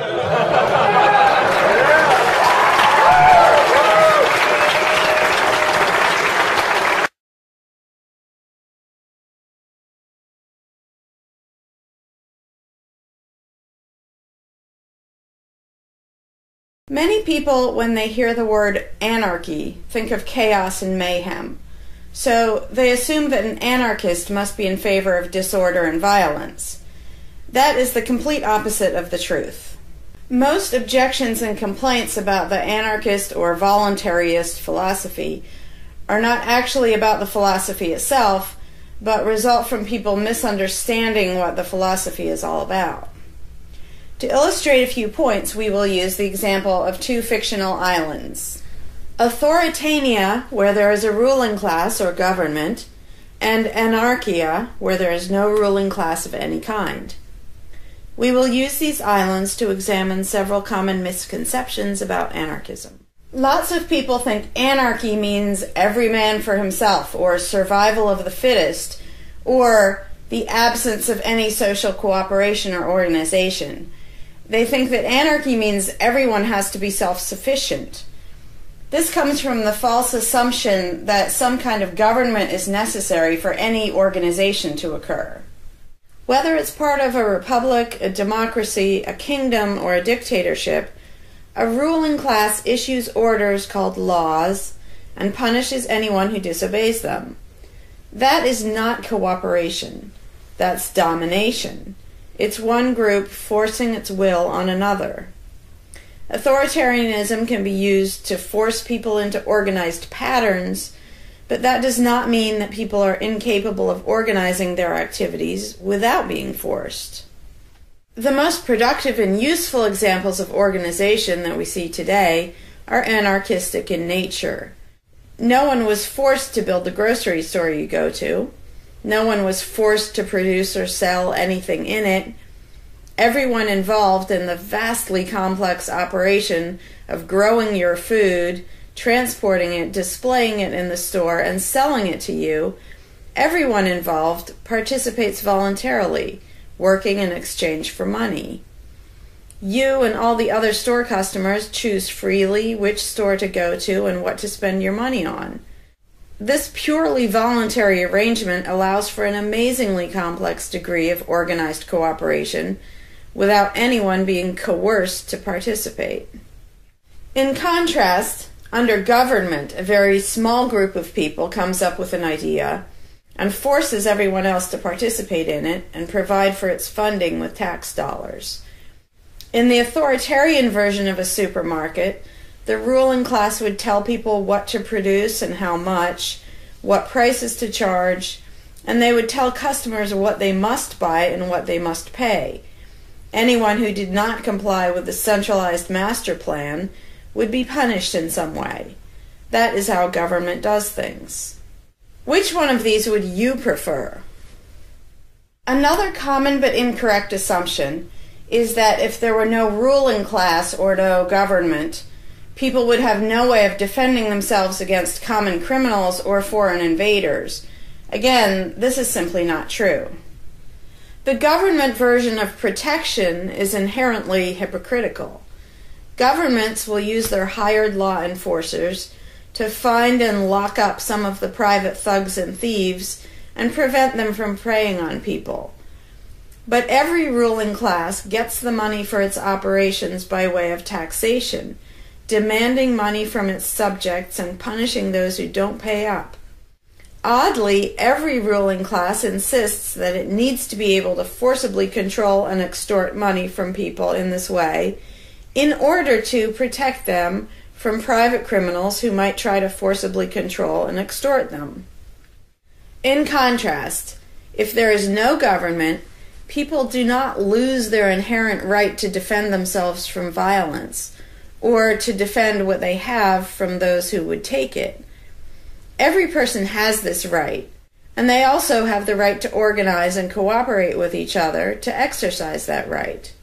Organizing for mutual defense does not require any government-granted laws or authority. No one wants to be attacked or defrauded, and everyone wants to feel safe. Whether each person takes this on himself or herself individually, or whether they hire and organize others to do it on their behalf, it can be done on a voluntary basis. Those who insist that government is necessary often claim that if there wasn't a government, then smaller private gangs would spring up to enslave and rob people. Organized crime gangs exist along with government, and most people do not understand the dynamics between them and how government enriches and empowers organized crime while appearing to fight it. Black markets enrich organized crime, and money allows them to buy government protection. There's no reason to think they would do as well in an environment of freedom, where they would have fewer ways to make money and would be up against both individual and organized armed citizens. A criminal gang that's recognized as such has far less power than a gang whose aggression is perceived to be legitimate and proper. And that's the gang we call government. When thuggery is called law enforcement, and thievery is called taxation, and self-defense is called crime and terrorism, then even the widespread ownership of firearms can't do much to stop the aggression. Imagine a private gang trying to do the things that government does without the aura of authority, and imagine how a well-armed population would respond to this. The gang would fail quickly and dramatically. Another concern that people have when they first consider the idea of a stateless society is that some people are truly malicious, destructive, and sociopathic. The concern is that these people would be free to do anything they wanted and no one would stop them. But this concern is again based on a basic misunderstanding of human nature. Wherever we have a government ruling class, we still have freelance thieves and thugs who are not deterred by the laws of the politicians. In some instances, they're stopped by force by the police, or they decide not to commit a crime for fear of what the police might do to them. What makes this deterrence work is not the legislation or the official badges, but the simple threat of harm to the sociopath. It really makes no difference whether the threat comes from the police, or another citizen, or even another criminal. A sociopath doesn't care about laws or social rules. He cares about avoiding pain and hardship for himself. This is still true when a government ruling class is not involved at all. If the intended target of a would-be carjacker pulls out a gun, it doesn't make any difference to the carjacker whether that person has a badge or whether there's a law against taking people's cars. Discouraging nasty people from hurting others does not require special authority, only the ability to use defensive force. Ironically, though people hope that government will protect them, having a government, a gang which is believed to have the right to tax and control people, just creates one gang so big and powerful that normal people can't resist it. In short, to create a huge gang and then give it societal permission to control and extort people with the hope that this gang will prevent theft and thuggery is simply a self-contradictory idea, but that's what government always is. Some people might assume that if people organize for mutual protection and defense, then that's what government is. But there's an essential difference. People coming together to do something that everyone has the right to do, such as defend yourself, doesn't require any special authority. It's not government unless one group of people claims the right to do things which others do not have the right to do, such as taxing and controlling innocent people. Organized defense can be very effective without supposing the special right to rule over others. In other words, without being government. In contrast, governments rob the people they rule of far more wealth than private crooks could ever manage, making the idea of a protector government ridiculous. Another common objection to the idea of a stateless society is the notion that if not for a group of lawmakers telling the rest of us how to behave, we would all behave like stupid, irresponsible, violent animals. This claim implies one of two things. Either we normal people have no idea what is right and wrong unless and until politicians tell us, or the only reason we want to do the right thing and coexist peacefully is because politicians told us to. A quick examination of your own motivations will show you that neither of those things is actually true. It's particularly odd to make this argument in a society where politicians are voted into power. If the people themselves have no moral code and no conscience, and are just stupid, violent animals, why does almost everyone want government to keep the peace and protect the innocent? Would a population of vicious, heartless, evil people try to elect good people to keep the evil people in line? Obviously not. The goodness and the desire for order and peace comes from us, not from the lawmakers we vote into office. The same holds true of everything that government does.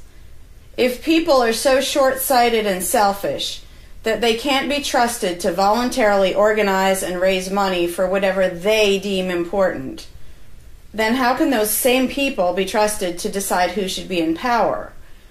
The implication is that the average person can't be trusted to run his own life, but can be trusted to choose someone to run other people's lives. Government is really not a civilizing influence. It's actually an uncivilizing influence. People who would never personally rob their neighbors constantly use the government to do it for them by way of taxation. People who would never dream of trying to control minute details of their neighbors' lives think it's just fine to vote for politicians to do it instead. Government gives everyone the opportunity and encouragement to rob and control other people without risk.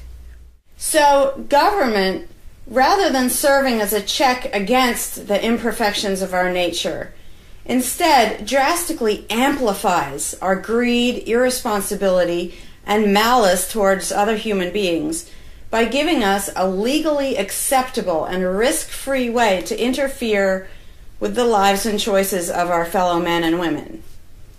Government brings out the criminal and busybody in everyone. In contrast, in the absence of a ruling class, people would lose their ability to ask lawmakers to interfere with their neighbors' lives. And we would not have law enforcers who could avoid responsibility for evil deeds by claiming that they were just following orders. Throughout history, far more theft, assault, oppression, and even murder has been committed by those acting on behalf of a supposed authority than by anybody else. Even basically good people, when they believe in government, will condone things or do things which they know would be wrong if they did them on their own. Most people know that theft and assault are bad, but they imagine that controlling their neighbors and forcing them to spend their money on things they don't want is perfectly moral and legitimate when it's done by way of the political process. Wrong becomes right when it's called taxation, legislation, regulation, and war. Anarchists know better.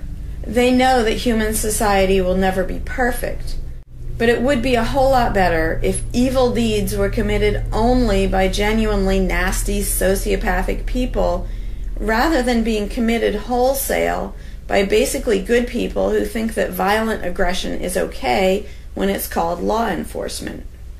The fundamental principle of voluntarism is very simple. It's wrong to initiate violence against any other person, regardless of badges, laws, or alleged authority. The only time the use of force is justified is to defend against aggression. Almost everyone understands this on a personal level, but they've been taught that this basic rule of social living does not apply in the game of politics and government. Most people already know how to get along with others, and most people want a peaceful and just society. Our morality doesn't come from politicians making laws. Our ability to organize and cooperate doesn't come from the ruling class. When people escape the belief in government, they don't suddenly turn into violent animals. Our inherent right to defend ourselves and our ability to defend ourselves is not served by government. In fact, it's threatened by government more than by anything else. Ruling classes do not produce peaceful coexistence, but rather perpetual conflict and violence. Our belief in government authority takes our compassion, virtue, and good intentions and turns them into power for people who crave power and riches. Of course, the people who benefit most from the political racket will put a good spin on the system and do their best to convince people that it's a social necessity. But ask yourself this: have the thousands of laws, regulations, and taxes imposed on you by politicians made you a better person? Have they made you more productive or more caring? Is the world better off with the politicians taking your money and telling you how to live your life? Or do you think it might have been better off if you'd been allowed to spend your own money and make your own decisions? Is society really best served by a small class of people forcefully imposing a centralized master plan on everyone else? Can the orders and threats of a ruling class make the world what it should be? Or would society be better served by human freedom and respect for individual rights, by voluntary cooperation and peaceful organization? If this second option sounds better to you, maybe you should learn more about anarchism. Some people dismiss anarchism as a utopian idea that would only work if everyone were generous and compassionate. Obviously, everyone is not generous and compassionate all the time. But these people need to look at the other side of the coin. If people are too stupid, greedy, and malicious to be free, aren't they too stupid, greedy, and malicious to be trusted with power over others? Whether people are inherently good, bad, or some of each, giving a person power over others is not going to make that person better.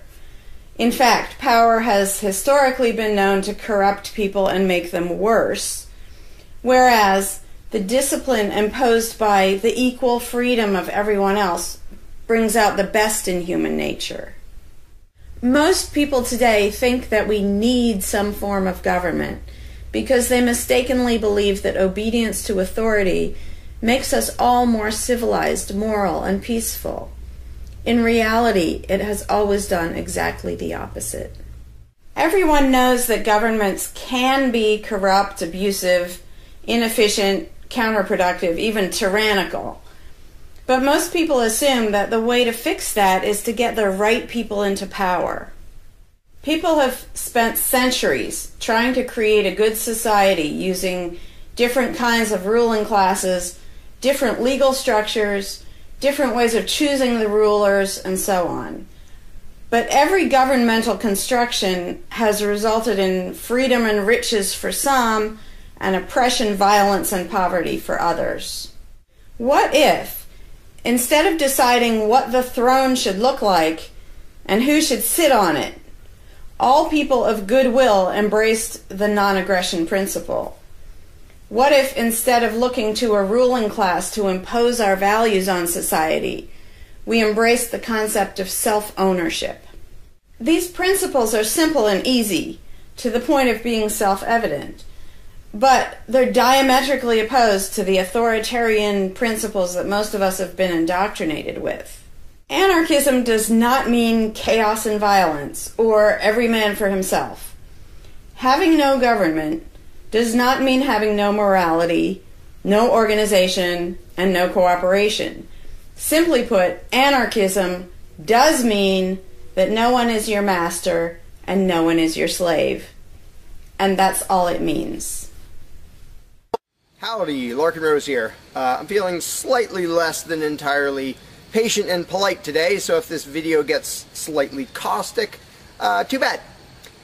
This video is for all the people who are constantly saying, well, if not for government, we couldn't have roads, or we couldn't have police, or nobody would care for the poor, or we wouldn't be protected, whether it's from local thugs or from foreign invaders. We wouldn't have this, we wouldn't have that. So thank goodness we have government and taxes, because we wouldn't have any of those things. And the first way I'd respond to that is by pointing out the assumptions that underlie that complaint, that argument. Basically what people are saying, because let's be clear about what the terms mean, government is the people who boss everybody else around. And taxes are those people demanding money from us. So they basically tell us, hand over a whole bunch of money and we'll decide how to take care of you. We'll decide how to spend your money. If we don't like it, too bad, we don't really have a choice. Like, well, you can vote in a few years and maybe something will change, even though it totally won't. So that's what people are saying. Basically, if we didn't have a ruling class stealing our money and then supposedly spending it to protect us, how could we possibly have roads or anybody to protect us? The implication is that in this country, for example, 300 million people would just sit around thinking, oh, we can't do it. Without politicians and tax collectors, we can't have a road, we can't protect each other, and we can't... And it rests on this bizarre assumption that things that almost everybody wants, they wouldn't do anything to make happen unless there were politicians forcing us to give them money so they can make it happen. And so an example I like to use is, let's apply the same argument to food, because food is pretty darn important. I think everybody can agree. Let's apply the same argument that statists use about the roads or caring for the poor or protection or anything like that. The argument would go like this. Now, in the context of food, listen how idiotic this is. If we don't have government demanding money from all of us under the threat of caging us, and that's what taxation is, here's the money you have to give us, here's the nasty things we do to you if you don't. If that didn't happen so that they could build a big food production and distribution system and feed us, well, we'd all starve. We'd all just sit around saying, gosh, I wish we had food, but, you know, no politicians and tax collectors. We're just going to sit around and starve to death. Now, in this country, nobody would believe something that stupid, because all you have to do is go to a supermarket and see a perfect example of really efficient, organized cooperation that nobody is forced to do. There is no, you know, if you're going to make the argument that people make about roads and protection and all that, you'd say, well, nobody is forced to make any food for anybody in this country. How do you know everyone's just going to say, well, it's not my job, and we'll all starve to death? There's no guarantee. There's no master plan guaranteeing that we'll all have food. So obviously we're all going to starve if we don't have an authoritarian government stealing our money and then making food and giving it to us. Because golly gee, we couldn't possibly do it voluntarily ourselves. Again, in this country, nobody makes that argument because they see it happening voluntarily. Nobody involved is forced to do that. Nobody is forced to make you a single bite of food. There is no guarantee at all from anybody. And yet, Americans are, by and large, hugely overweight. Obviously, we don't have a lack of food. We might have a lack of healthy food. But obviously, we see that example, oh, we can handle that. You know, voluntarily, mutual cooperation, that's fine for food, but for some reason, it's not okay, and we can't even fathom the idea of the exact same thing handling roads, or handling protecting us, or other things that almost everybody wants. So there's, in the question is this bizarre assumption that everybody will sit around really, really, really wanting something, but because there aren't politicians bossing us around and stealing our money, well, how could we possibly do it? And one of the most common things is, who will build the roads? Which is amazingly stupid to me. Just amazingly stupid. I have here in my pocket a little tiny thing. With this little tiny thing, I can be most places in this country and call people all over the world. And I own it myself. I'm not anywhere near rich these days, but I own one. Almost everybody I know has one of these. A little thing that can fit in your pocket, and just on a whim, you can open it and talk to somebody who's on the other side of the planet. And there was no coercion. Nobody forced anybody to make one of these. This is the result of voluntary cooperation. And that's it. Free trade. Organization, yeah, good. Cooperation, yeah, good. Coercion, which is what government is, and taxation, which is theft, didn't need that to do this. So what these people are telling me, oh, we wouldn't have roads if we didn't have government, is that somehow free individuals, relatively free, interacting voluntarily can make it so I can talk to almost anybody in the world on a little thing that fits in my pocket on a budget that is not a very good budget at the moment, but I still have one of these. That freedom, not authoritarianism, can supply me with this, but freedom cannot achieve a flat place. Because that's what a road is. It's a flat place. From here to there, because we have these machines that take us from here to there. By the way, we don't have those machines because of government.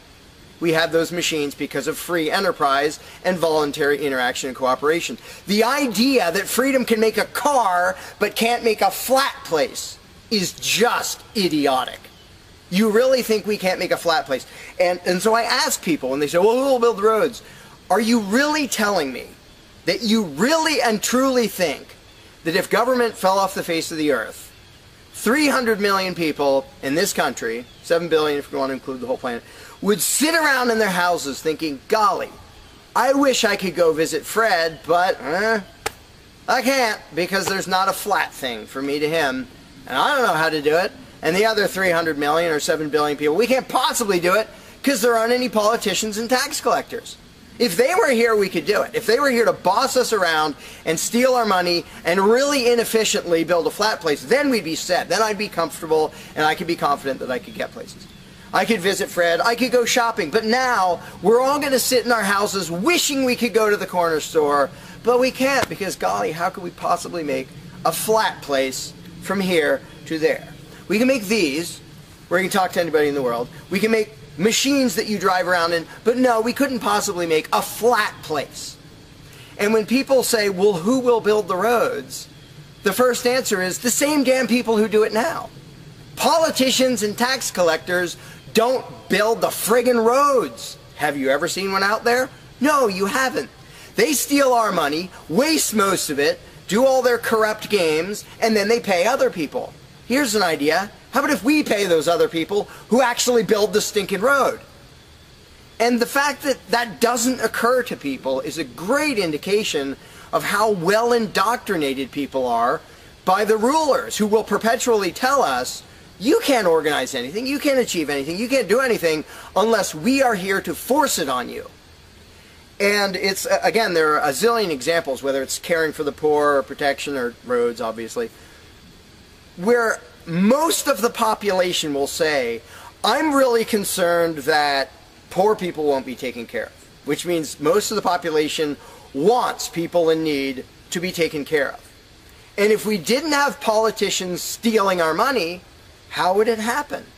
Here's an idea. Take some money out of your pocket and give it to one of the people that you think needs help. Why would you not comprehend that, but you would comprehend some guy 1,000 miles away passing a law to send an armed thug to take your money, to waste 90% of it, and then give a little bit to somebody who may just be defrauding the system or may actually need it? And the amount of indoctrination required to make people even ask these questions of how could we possibly do this without government? What do you think government adds to the equation? It doesn't add any resources. It doesn't create anything. Everything it gives away, it steals from us first, by way of taxation. It doesn't add any skills. It doesn't add any knowledge. The people who are here would still be here if the institution of government fell over. We have all the know-how, we have all the resources, all the technology. The only thing it adds is one group that's imagined to have the right to violently assault and control and extort everybody else. So what the question really means is, how could we have a road, or how could I help that poor, or how could that poor person be helped, or how would anybody protect us if there wasn't a gang of thugs with permission to violently control and rob us?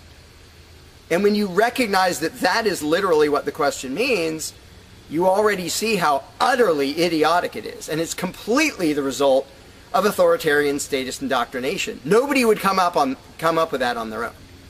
And you obviously don't see that with the example of food or cars or cell phones or anything else. Nobody says, we won't be able to talk to each other unless there's a gang of thugs that's allowed to boss us around and steal our money.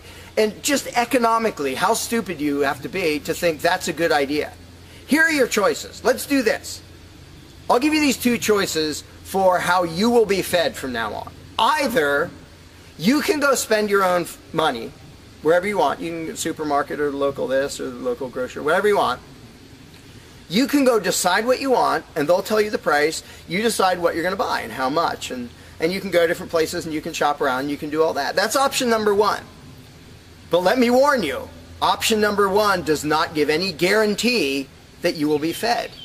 There's no master plan forcing people to feed you. So, oh my gosh, you better be really scared of that option, despite the fact that you can do it day after day and it works really darn well and feeds pretty much not only this country, but with a massive surplus. So that's option number one that apparently statists are scared of. Option number two is politicians will take as much money of yours as they decide to take. Then they will decide what, if anything, they will buy with that money in terms of food to give to you, to feed you. Do you really think that will serve you better, that that will feed you better? Yeah, I'm much more comfortable that I'll have I'll be fed, I'll be secure, everything will be okay, if a gang of thugs who doesn't really care about me, steals my money, and then decides what, if anything, to give me back from what they stole. But that is implied in the question, whatever you put in the blank. You know, how are we going to have blank if not for government?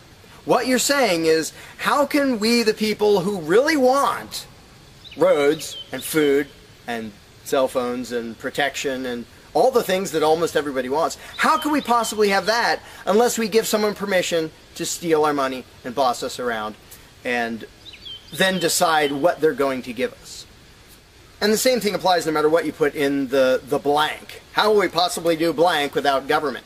One of the silly ones is caring for the poor. How will we care for the poor?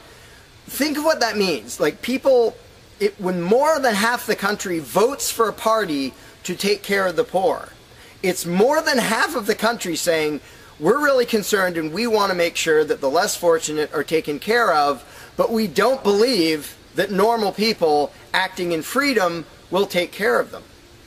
Well, if the people didn't care about the poor, they wouldn't win the election. By definition, if you vote for a welfare state, you're an idiot. Because either people are heartless bastards and you're going to lose, or people are compassionate and giving, and you don't need to win. Just give them your stinking money. But people play the game, and that's the Democratic Party lives off of the idiotic notion that you're all so heartless that you should vote for us to steal your money to give to the poor. And half the country falls for it. Yeah, we're all so heartless that we voted you into office for the specific purpose of taking our money to help the less fortunate. That's just freaking brilliant. How about if half the country just gave their stinking money to the less fortunate? And then the less fortunate would all be rich, because it would be 1 trillion times more efficient than the government version of welfare ever is. Also, it would be actual charity instead of mass theft and corruption and fraud and all that fun stuff. But what takes the cake, the ultimately insane thing, you know, whatever you put in that gap, how can we have blank without a parasitic ruling class and a bunch of hired thieves? It's just a stupid question, but it's extra super stupid when what's in the blank is, how will we be protected? Who will protect us from thieves and robbers if we don't have government? It's the most idiotic question. It's also the most frequent question from statists. So here's what the question literally means. If we don't give a certain gang of people permission to violently control us and take our money under threat of putting us in a cage, who will protect us from people who might commit aggression against us and take our money? Wanting government for that is exactly as brilliant as saying, we have to have a carjacker in our town, otherwise somebody might steal our cars. Government is an appointed thief. If you don't think taxation is theft, first of all, you're a really well-trained slave. Second of all, try not paying. See what happens. See if they say, oh, it's quite all right. Or if they say, no, you're going to pay, or we're going to take your stuff, or eventually we'll put you in a cage. And when people say, that's not theft, because we get something back. Learn to think. And I use this example all the time, and all I ever get is stupid looks from statists in response. If I robbed you at gunpoint of $100, and the next day I gave you a sandwich, and you said, what? I said, hey, now everything's fine, because you benefited. I gave you a service. I gave you lunch, so that retroactively makes it okay that I robbed you at gunpoint. Would you buy that argument? No, you'd say, that doesn't make it okay. I don't care you gave me a sandwich. And yet every statist makes the exact same argument when it comes to government. Well, we get some stuff for it after they demand our money under threat of violence and putting us in a cage. Then we get services or goods. And we don't get what we asked for, and we get lots of things we didn't ask for. But we kind of get something, and that retroactively makes it okay for them to say, give us this much of every paycheck you make, or we're sending men with guns to take your property. And the slaves justify their own enslavement. I'm proud to pay my taxes. I'm proud to get robbed by a parasitic ruling class and get a little bit back and feel good about it.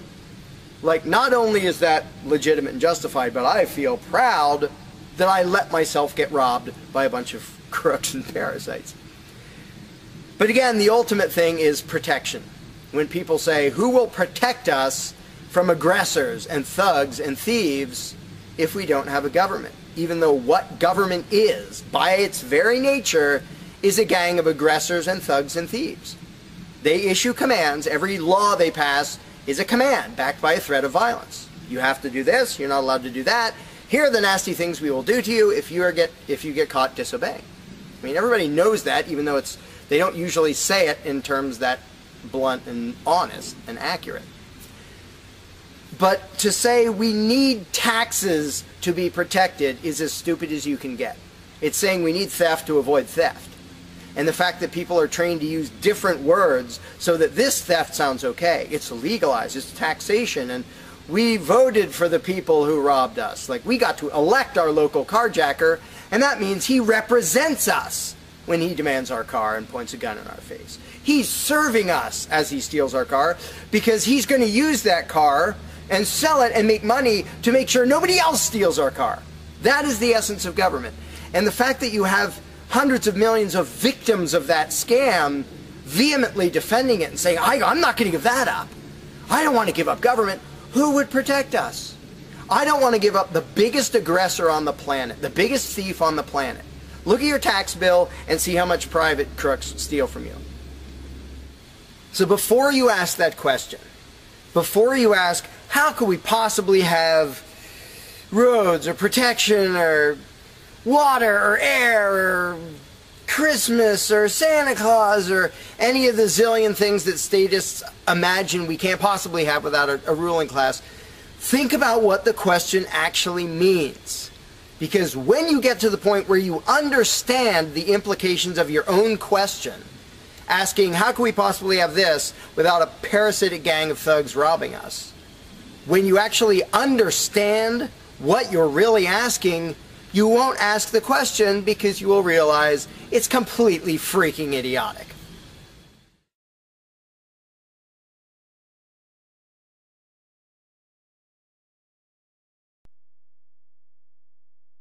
Hey, Larkin Rose here.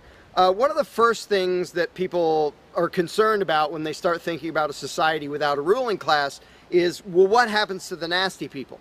Whether you're talking about people who are just kind of negligent or inconsiderate, play their music too loud at night or leave their trash lying around the woods or whatever it is, all the way up to people who run around attacking and murdering people. So people say, well, what would happen to them? What would we do about that? Some people even go so far as to say, if not for government, there would be nothing to stop people from committing murder and doing whatever other nasty stuff. And it's funny because when somebody says that, there would be no consequences, they could do whatever they wanted and nobody would stop them, the person saying that is implying that he isn't going to do anything. If there's someone running around attacking and murdering innocent people, the guy who said nothing will happen to them, obviously he's not going to do anything or something would happen to them. But not only is he demonstrating his own cowardice when he said there would be nothing to stop murderers, he's also projecting his own immaturity and irresponsibility onto the rest of the world, because he's also saying the other 7 billion people wouldn't do anything about it, which obviously isn't true. I would, wouldn't you? If somebody was running around murdering your neighbors, would you just go, well, there aren't politicians and there's nobody with a badge and we don't have tax collectors and bureaucrats, so oh well, I guess they're just out of luck, they're going to get murdered. And would you not even protect yourself if there wasn't government? Obviously, lots and lots of people, all the sane people, would do whatever they could to protect themselves and defend the innocent. So to say nothing would happen is just really bizarre. And it comes from having a mentality basically of a little kid in a classroom, where the teacher walks out of the room and the kids are just sitting there. We don't know what to do. No authority's telling us what to do. And Johnny's throwing things at me. And there's no teacher to stop him. Ah! Because most people, having been trained into authoritarian mentality, it never occurs to them that they are the ones who should fix anything, who should stop anything. And so when people say, well, what would be done about this and that and the other thing, nasty people doing nasty things, the first thing I ask is, well, what would you do about it? Because people are so into the mentality that there has to be some master plan and some authority who writes down the law of here is what will be done with those people, that people don't think in terms of, well, what would I do about it? which is why I always ask people, well, what would you do about it? You're a person just as much as me and just as much as the other 7 billion. What would you feel justified in doing if somebody was polluting or playing their music too loud at night or running around murdering people or whatever in between you can think of? Any nasty thing, what would you feel justified in doing about it? Because there's a very basic rule of being a moral human being, which is if it would be wrong for you to do something, don't ask anybody else to do it. And the rule is so simple, so self-evident and obvious that most people will go, well, duh, of course. Trouble is, nobody in the world who believes in government abides by that rule. Nobody. I don't care if you're a constitutionalist, Democrat, Republican, fascist, communist, anything, any kind of statist. There is nobody who believes in government who abides by the most basic rule of morality, which is if it's wrong for you to do something, don't ask somebody else to do it. Because every single candidate, every party, every government always does things that the voters know they themselves have no right to do. And to say something like, well, I'm voting for the guy who's going to tax you less. Well, do you have the right to rob me a little bit less than the other guy? No, you don't. So telling me that, well, somebody was going to rob you more, but I voted for the guy to rob you a little bit less, you are still violating the basic rule of being a human being. If it's wrong for you, don't ask somebody else to do it. Well, that's kind of the second basic rule, the first one being the non-aggression principle. And they actually go together quite well. But when people are in the mindset that there's going to be some major centralized plan to deal with whatever, polluters or people who play their music too loud or murderers or whatever else, they have to get out of that mindset. They have to start to think that maybe they are among the people who have to do something about it. So instead of saying, what will be done about such and such, well, what will you do about it? What should I do about it? And this doesn't magically make all the problems go away, but the actual practical challenge of dealing with most disputes is trivial compared to the challenge of getting people to think like responsible adults, where they start to think, well, maybe it's up to me. And a while back I did little events called Escaping the Myth, and one of the little mental exercises I did with these little groups of people is, imagine we're on an island and we're it. There's no government, there's no authority, there's nobody with a badge, and one of us is running around stealing stuff from other people. He's not killing anybody, but he's stealing stuff. What are we going to do about it? We normal people. There's not a legislature, there's not 911 to call, there's nobody with a badge, it's just people. And so with that specific example, I would ask people, so what do we do? And just off the top of their heads, everybody comes up with solutions that are way better than what government ever does. First of all, every government solution is, all right, step one, I get to rob everybody. That's the government solution. Well, we're going to tax everybody so we have the resources to stop that other robber. Well, in the island scenario, nobody is stupid enough or insane enough to start with that, to say, well, let's see, so somebody's stealing our stuff. Okay, first, I get to rob all of you so that I have the resources to protect you from him. Nobody is that insane. Everybody is insane enough to believe that who believes in government. And I did for many years. I was stupid enough to actually think that it was rational and moral to advocate mass extortion in order to protect people. And that's just stupid. So I just believed something insanely stupid for a very long time. Most of the world still believes that. But in a setting where people are put on the spot and they're responsible for what happens, they don't do that. They don't say, well, I get to boss everybody around and take their money. Nobody does that. So to me, the challenge is not even coming up with specific solutions to every imaginable dispute or problem, which I don't pretend to know how everything's going to turn out. And I don't intend to be emperor of anarchy. I'm not going to be in charge of the world. But getting people to the mindset where it's up to them, where there's just people, we're it. No legislatures, no people with badges, no authority, we're just people. Suddenly people are way better at solving problems and making things work. One good example is when there's a disaster. Unfortunately, sometimes it takes a horrendous event to bring out the best in people. And it brings out the worst in some people too.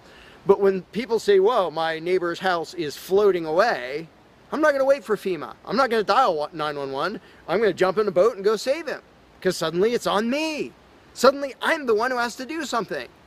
And when it occurs to people that they're the ones who have to do something, and unfortunately, usually that only happens in a complete disaster area, when it occurs to people and they suddenly take on the responsibility and start to think like adults, their solutions are generally a lot better than any government solutions and ever are. But to get to that mentality, people have to shift from the authoritarian mindset to the mindset of a self-owning individual who realizes there is nothing above me. There is no magic unicorn who's going to come and save the day, who's going to come save me from polluters or somebody playing their music too loud or murderers or whatever it is. It's just us. And if we realize that, then first of all, people would stop asking me, well, without a government, how would this be handled? As if I'm going to be in charge. I don't freaking know. What would you do about it? I can tell you what I would do about it. I could tell you what I might suggest, what I might predict, but who cares? I'm one of 7 billion people. I'm not going to be in charge any more than you are. So it's really a mental exercise that people have to think over in their own heads with their own moral codes instead of waiting for some outside answer. And it's why I don't usually get into those discussions of, well, here's my plan for how to deal with this and that and the other thing, because my plan doesn't matter. My plan will not be the best plan for any problem you can come up with. There will be a million people with better plans than whatever I could come up with. So don't ask me to describe how you are going to fix problems. I don't freaking know. And you can see the mind shift in people when they grasp that they own themselves and they suddenly realize, oh, okay, well, yeah, there are things we can do to settle disputes, to protect ourselves from attackers, to do this or that or the other thing. But the first step is just grow up. Stop thinking it's somebody else's business to make the world work. Well, how will the poor be cared for? I don't know. What are you going to do? Well, how will we be protected from this? I don't know. What are you going to do about it? And it is inconvenient. It's inconvenient to be a free person where you can't just be a kid in the classroom whining to the teacher to save the day and fix everything and make everything work, where you actually have to be a responsible adult. And that's one of the reasons, one of the main reasons why people like the belief in authority, because then they can live with the lie that all they have to do is obey and do as they're told and everything will be okay. First of all, no, it won't be okay. Second of all, you're not even being a human being. You just threw your free will out the window and became somebody's slave in the hopes that that would help humanity. It doesn't help humanity for you to be a slave. It doesn't help humanity for everybody else to be a slave. It does help humanity for you to start thinking as an adult, responsible human being who owns himself and who accepts that it is your responsibility to figure out how to make the world work.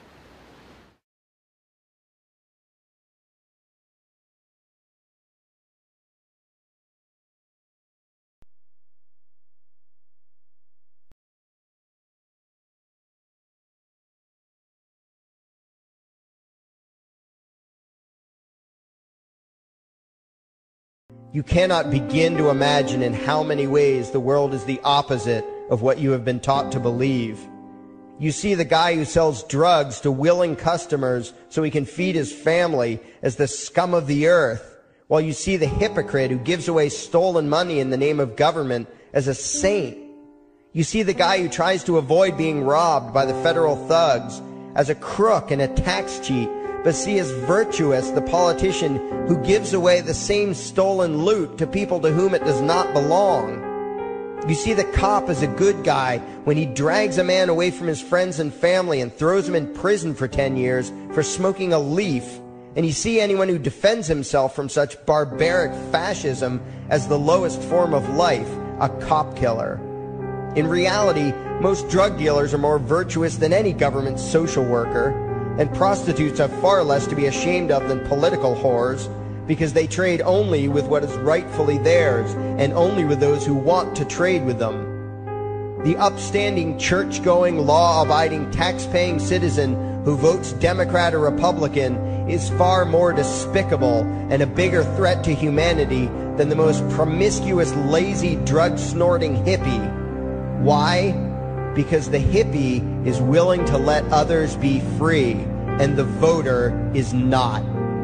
The damage done to society by bad habits and loose morality is nothing compared to the damage done to society by the self-righteous violence committed in the name of the state.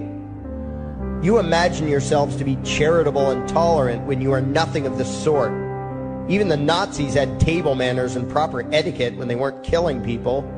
You think you're good people because you say please and thank you? You think sitting in that big building on Sunday makes you noble and righteous? The difference between you and a common thief is that the thief has the honesty to commit the crime himself, while you whine for government to do your stealing for you. The difference between you and the street thug is that the thug is open about the violence he commits, while you let others forcibly control your neighbors on your behalf. You advocate theft, harassment, assault, and even murder, but accept no responsibility for doing so. You old folks want the government to steal from your kids so you can get your monthly check. You parents want all your neighbors to be robbed to pay for your kids' schooling. You all vote for whichever crook promises to steal money from other people to pay for what you want. You demand that those people who engage in behaviors you don't approve of be dragged off and locked up, but feel no guilt for the countless lives your whims have destroyed. You even call the government thugs your representatives, and yet you never take responsibility for the evil they commit.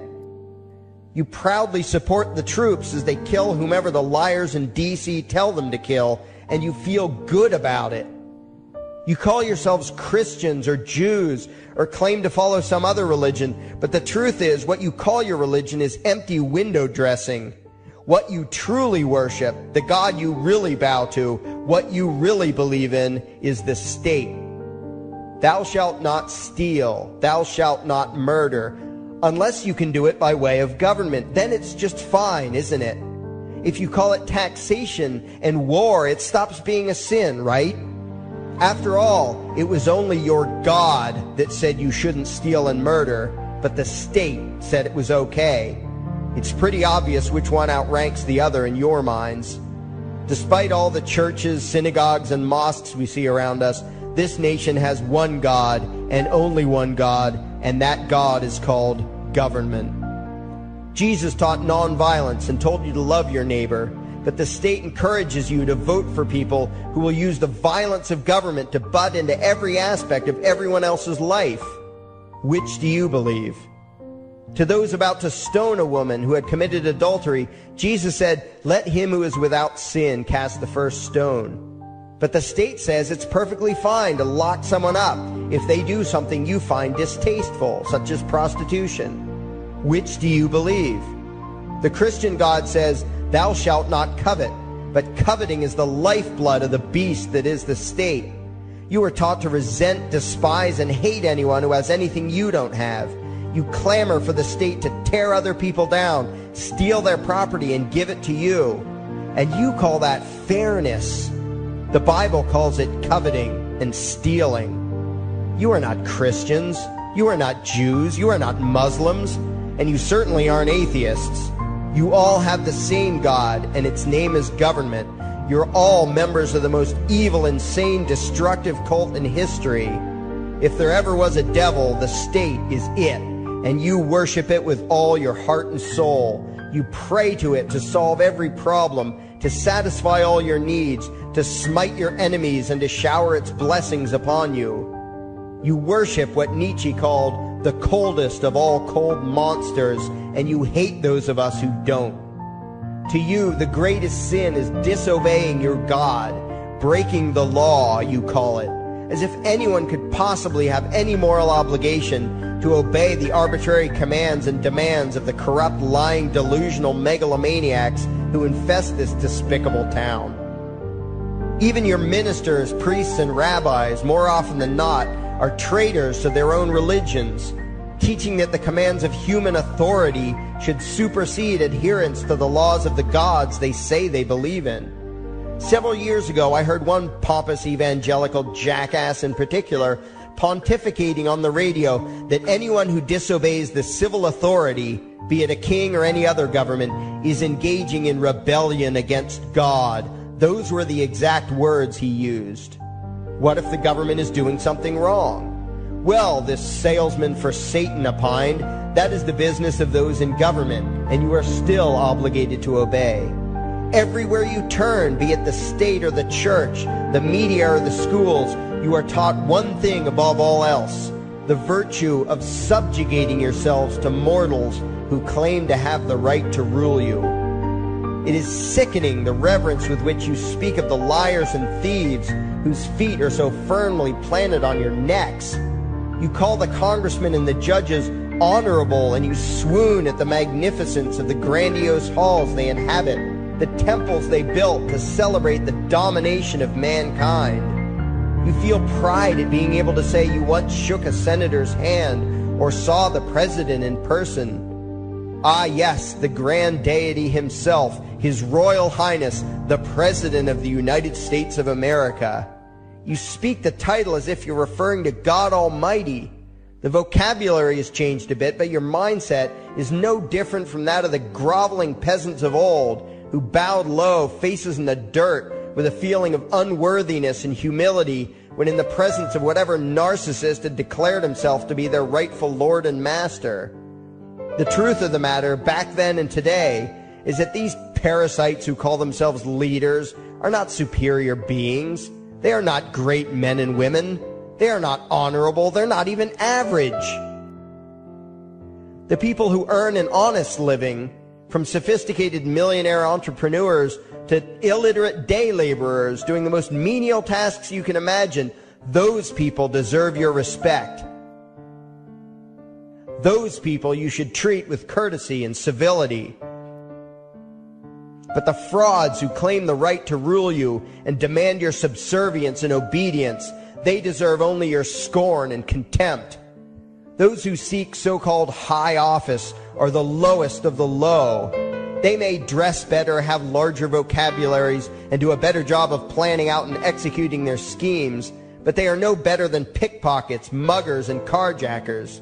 In fact, they are worse, because they don't want to rob you of just your possessions. They want to rob you of your very humanity, deprive you of your free will, by slowly leeching away your ability to think, to judge, to act, reducing you to slaves in both body and mind. And still you persist in calling them leaders. Leaders? Where is it that you think you're going exactly that would require you to have a leader? If you just live your own life and mind your own damn business, exercising your own talents, pursuing your own dreams, striving to be what you believe you should be, what possible use would you have for a leader? Do you ever actually think about the words that you hear, the words that you repeat? You parrot oxymoronic terms such as the leader of the free world, even pretending for a moment that there is some huge journey or some giant battle that everyone in the entire nation is undertaking together that would require a leader. Why would you ever think, even for a moment, that the crooks that infest this town are the sort of people you should listen to or emulate or follow anywhere? Somewhere inside your mostly dormant brains, you know full well that politicians are all corrupt liars and thieves, opportunistic con men, exploiters, and fearmongers. You know all this, and yet you still speak as if you are the ones who are the stupid, vicious animals, while the politicians are the great, wise role models, teachers, and leaders without whom civilization could not exist. You think these crooks are the ones who make civilization possible? What belief could be more absurd? Yet when they do their pseudo-religious rituals, deciding how to control you this week, you still call it law, and continue to treat their arbitrary demands as if they were moral decrees from the gods that no decent person would ever consider disobeying. You have become so thoroughly indoctrinated into the cult of state worship that you are truly shocked when the occasional sane person states the bleeding obvious. The mere fact that the political crooks wrote something down and declared their threats to be law does not mean that any human being anywhere has the slightest moral obligation to obey.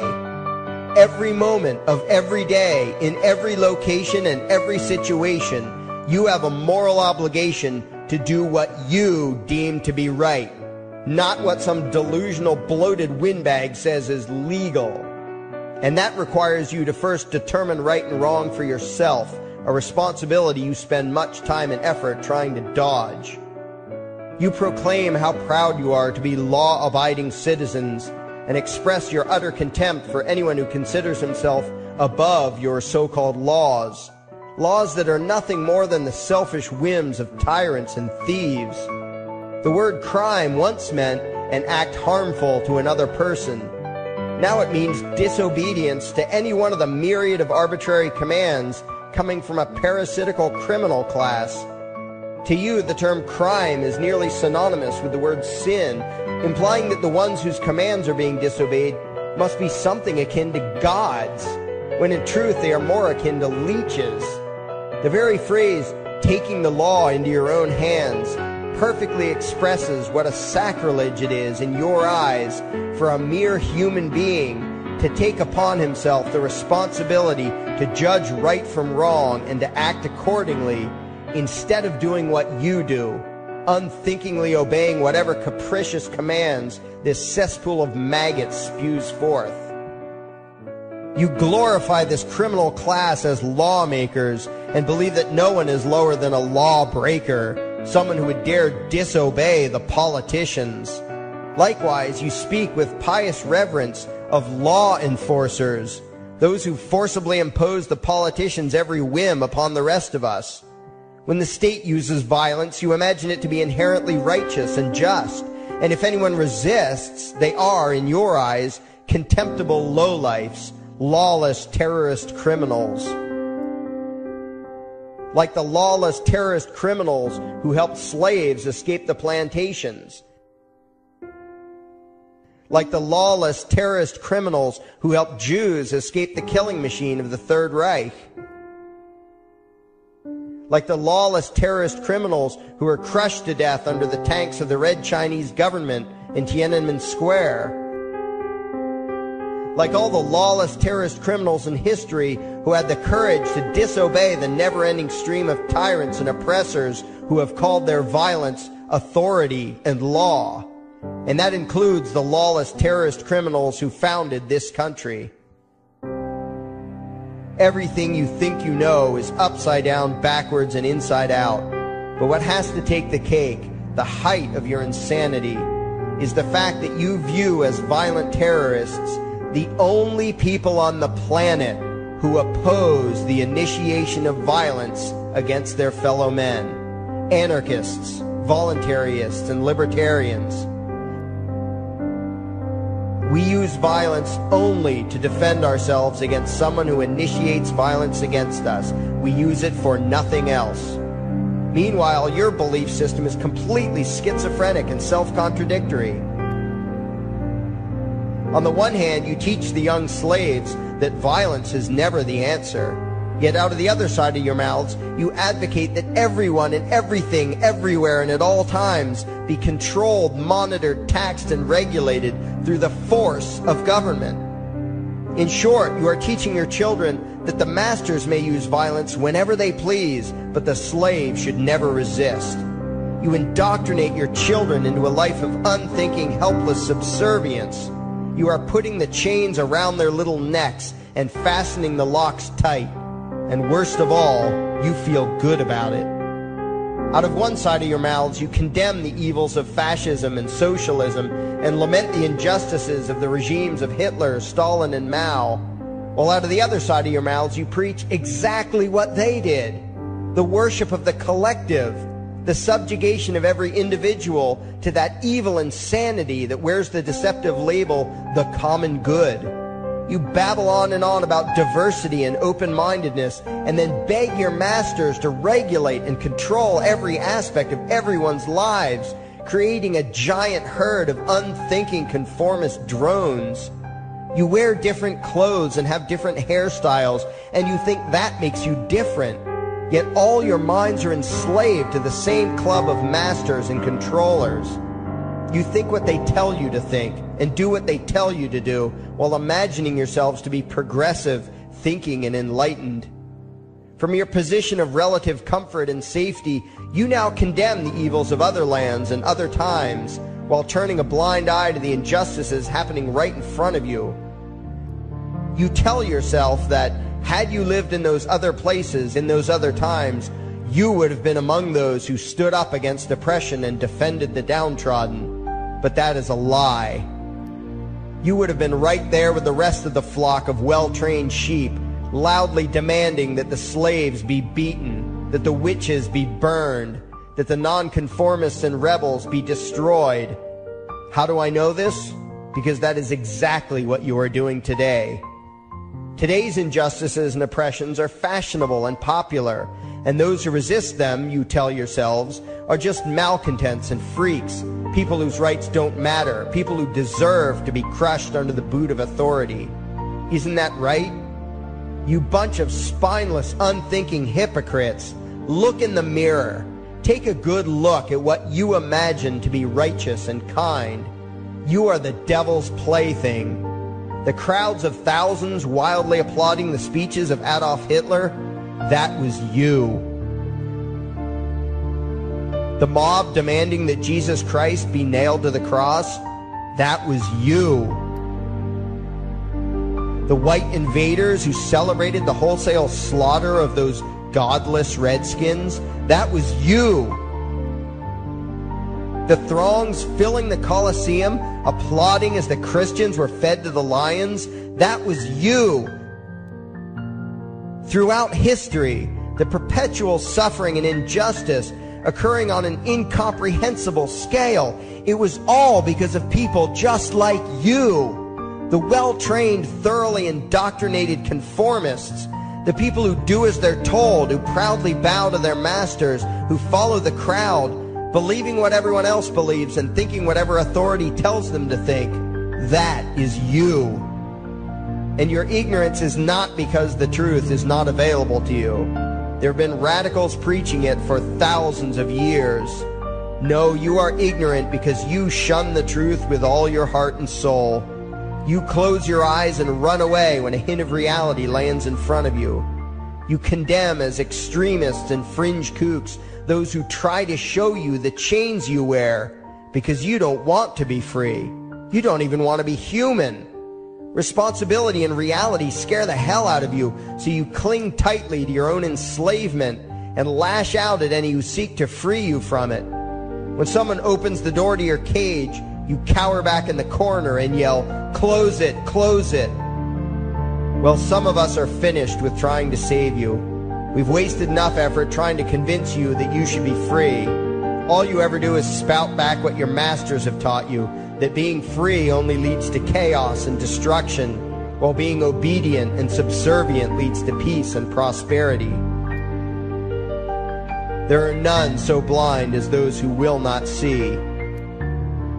And you nation of sheep, would rather die than see the truth.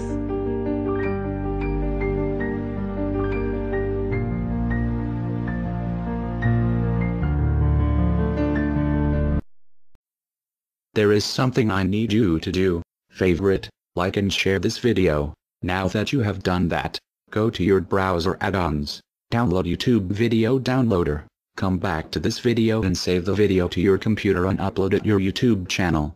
Use a different title than the one used for this video. Please follow those instructions and other video on your YouTube channel to help spread the message.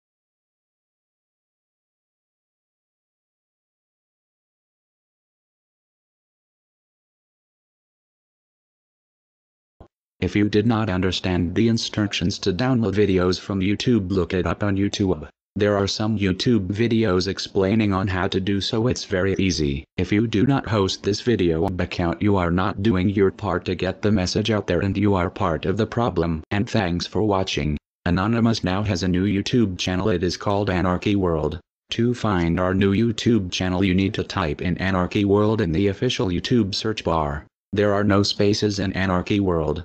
Do not type it in the address bar because you will find a different YouTube channel called Anarchy World.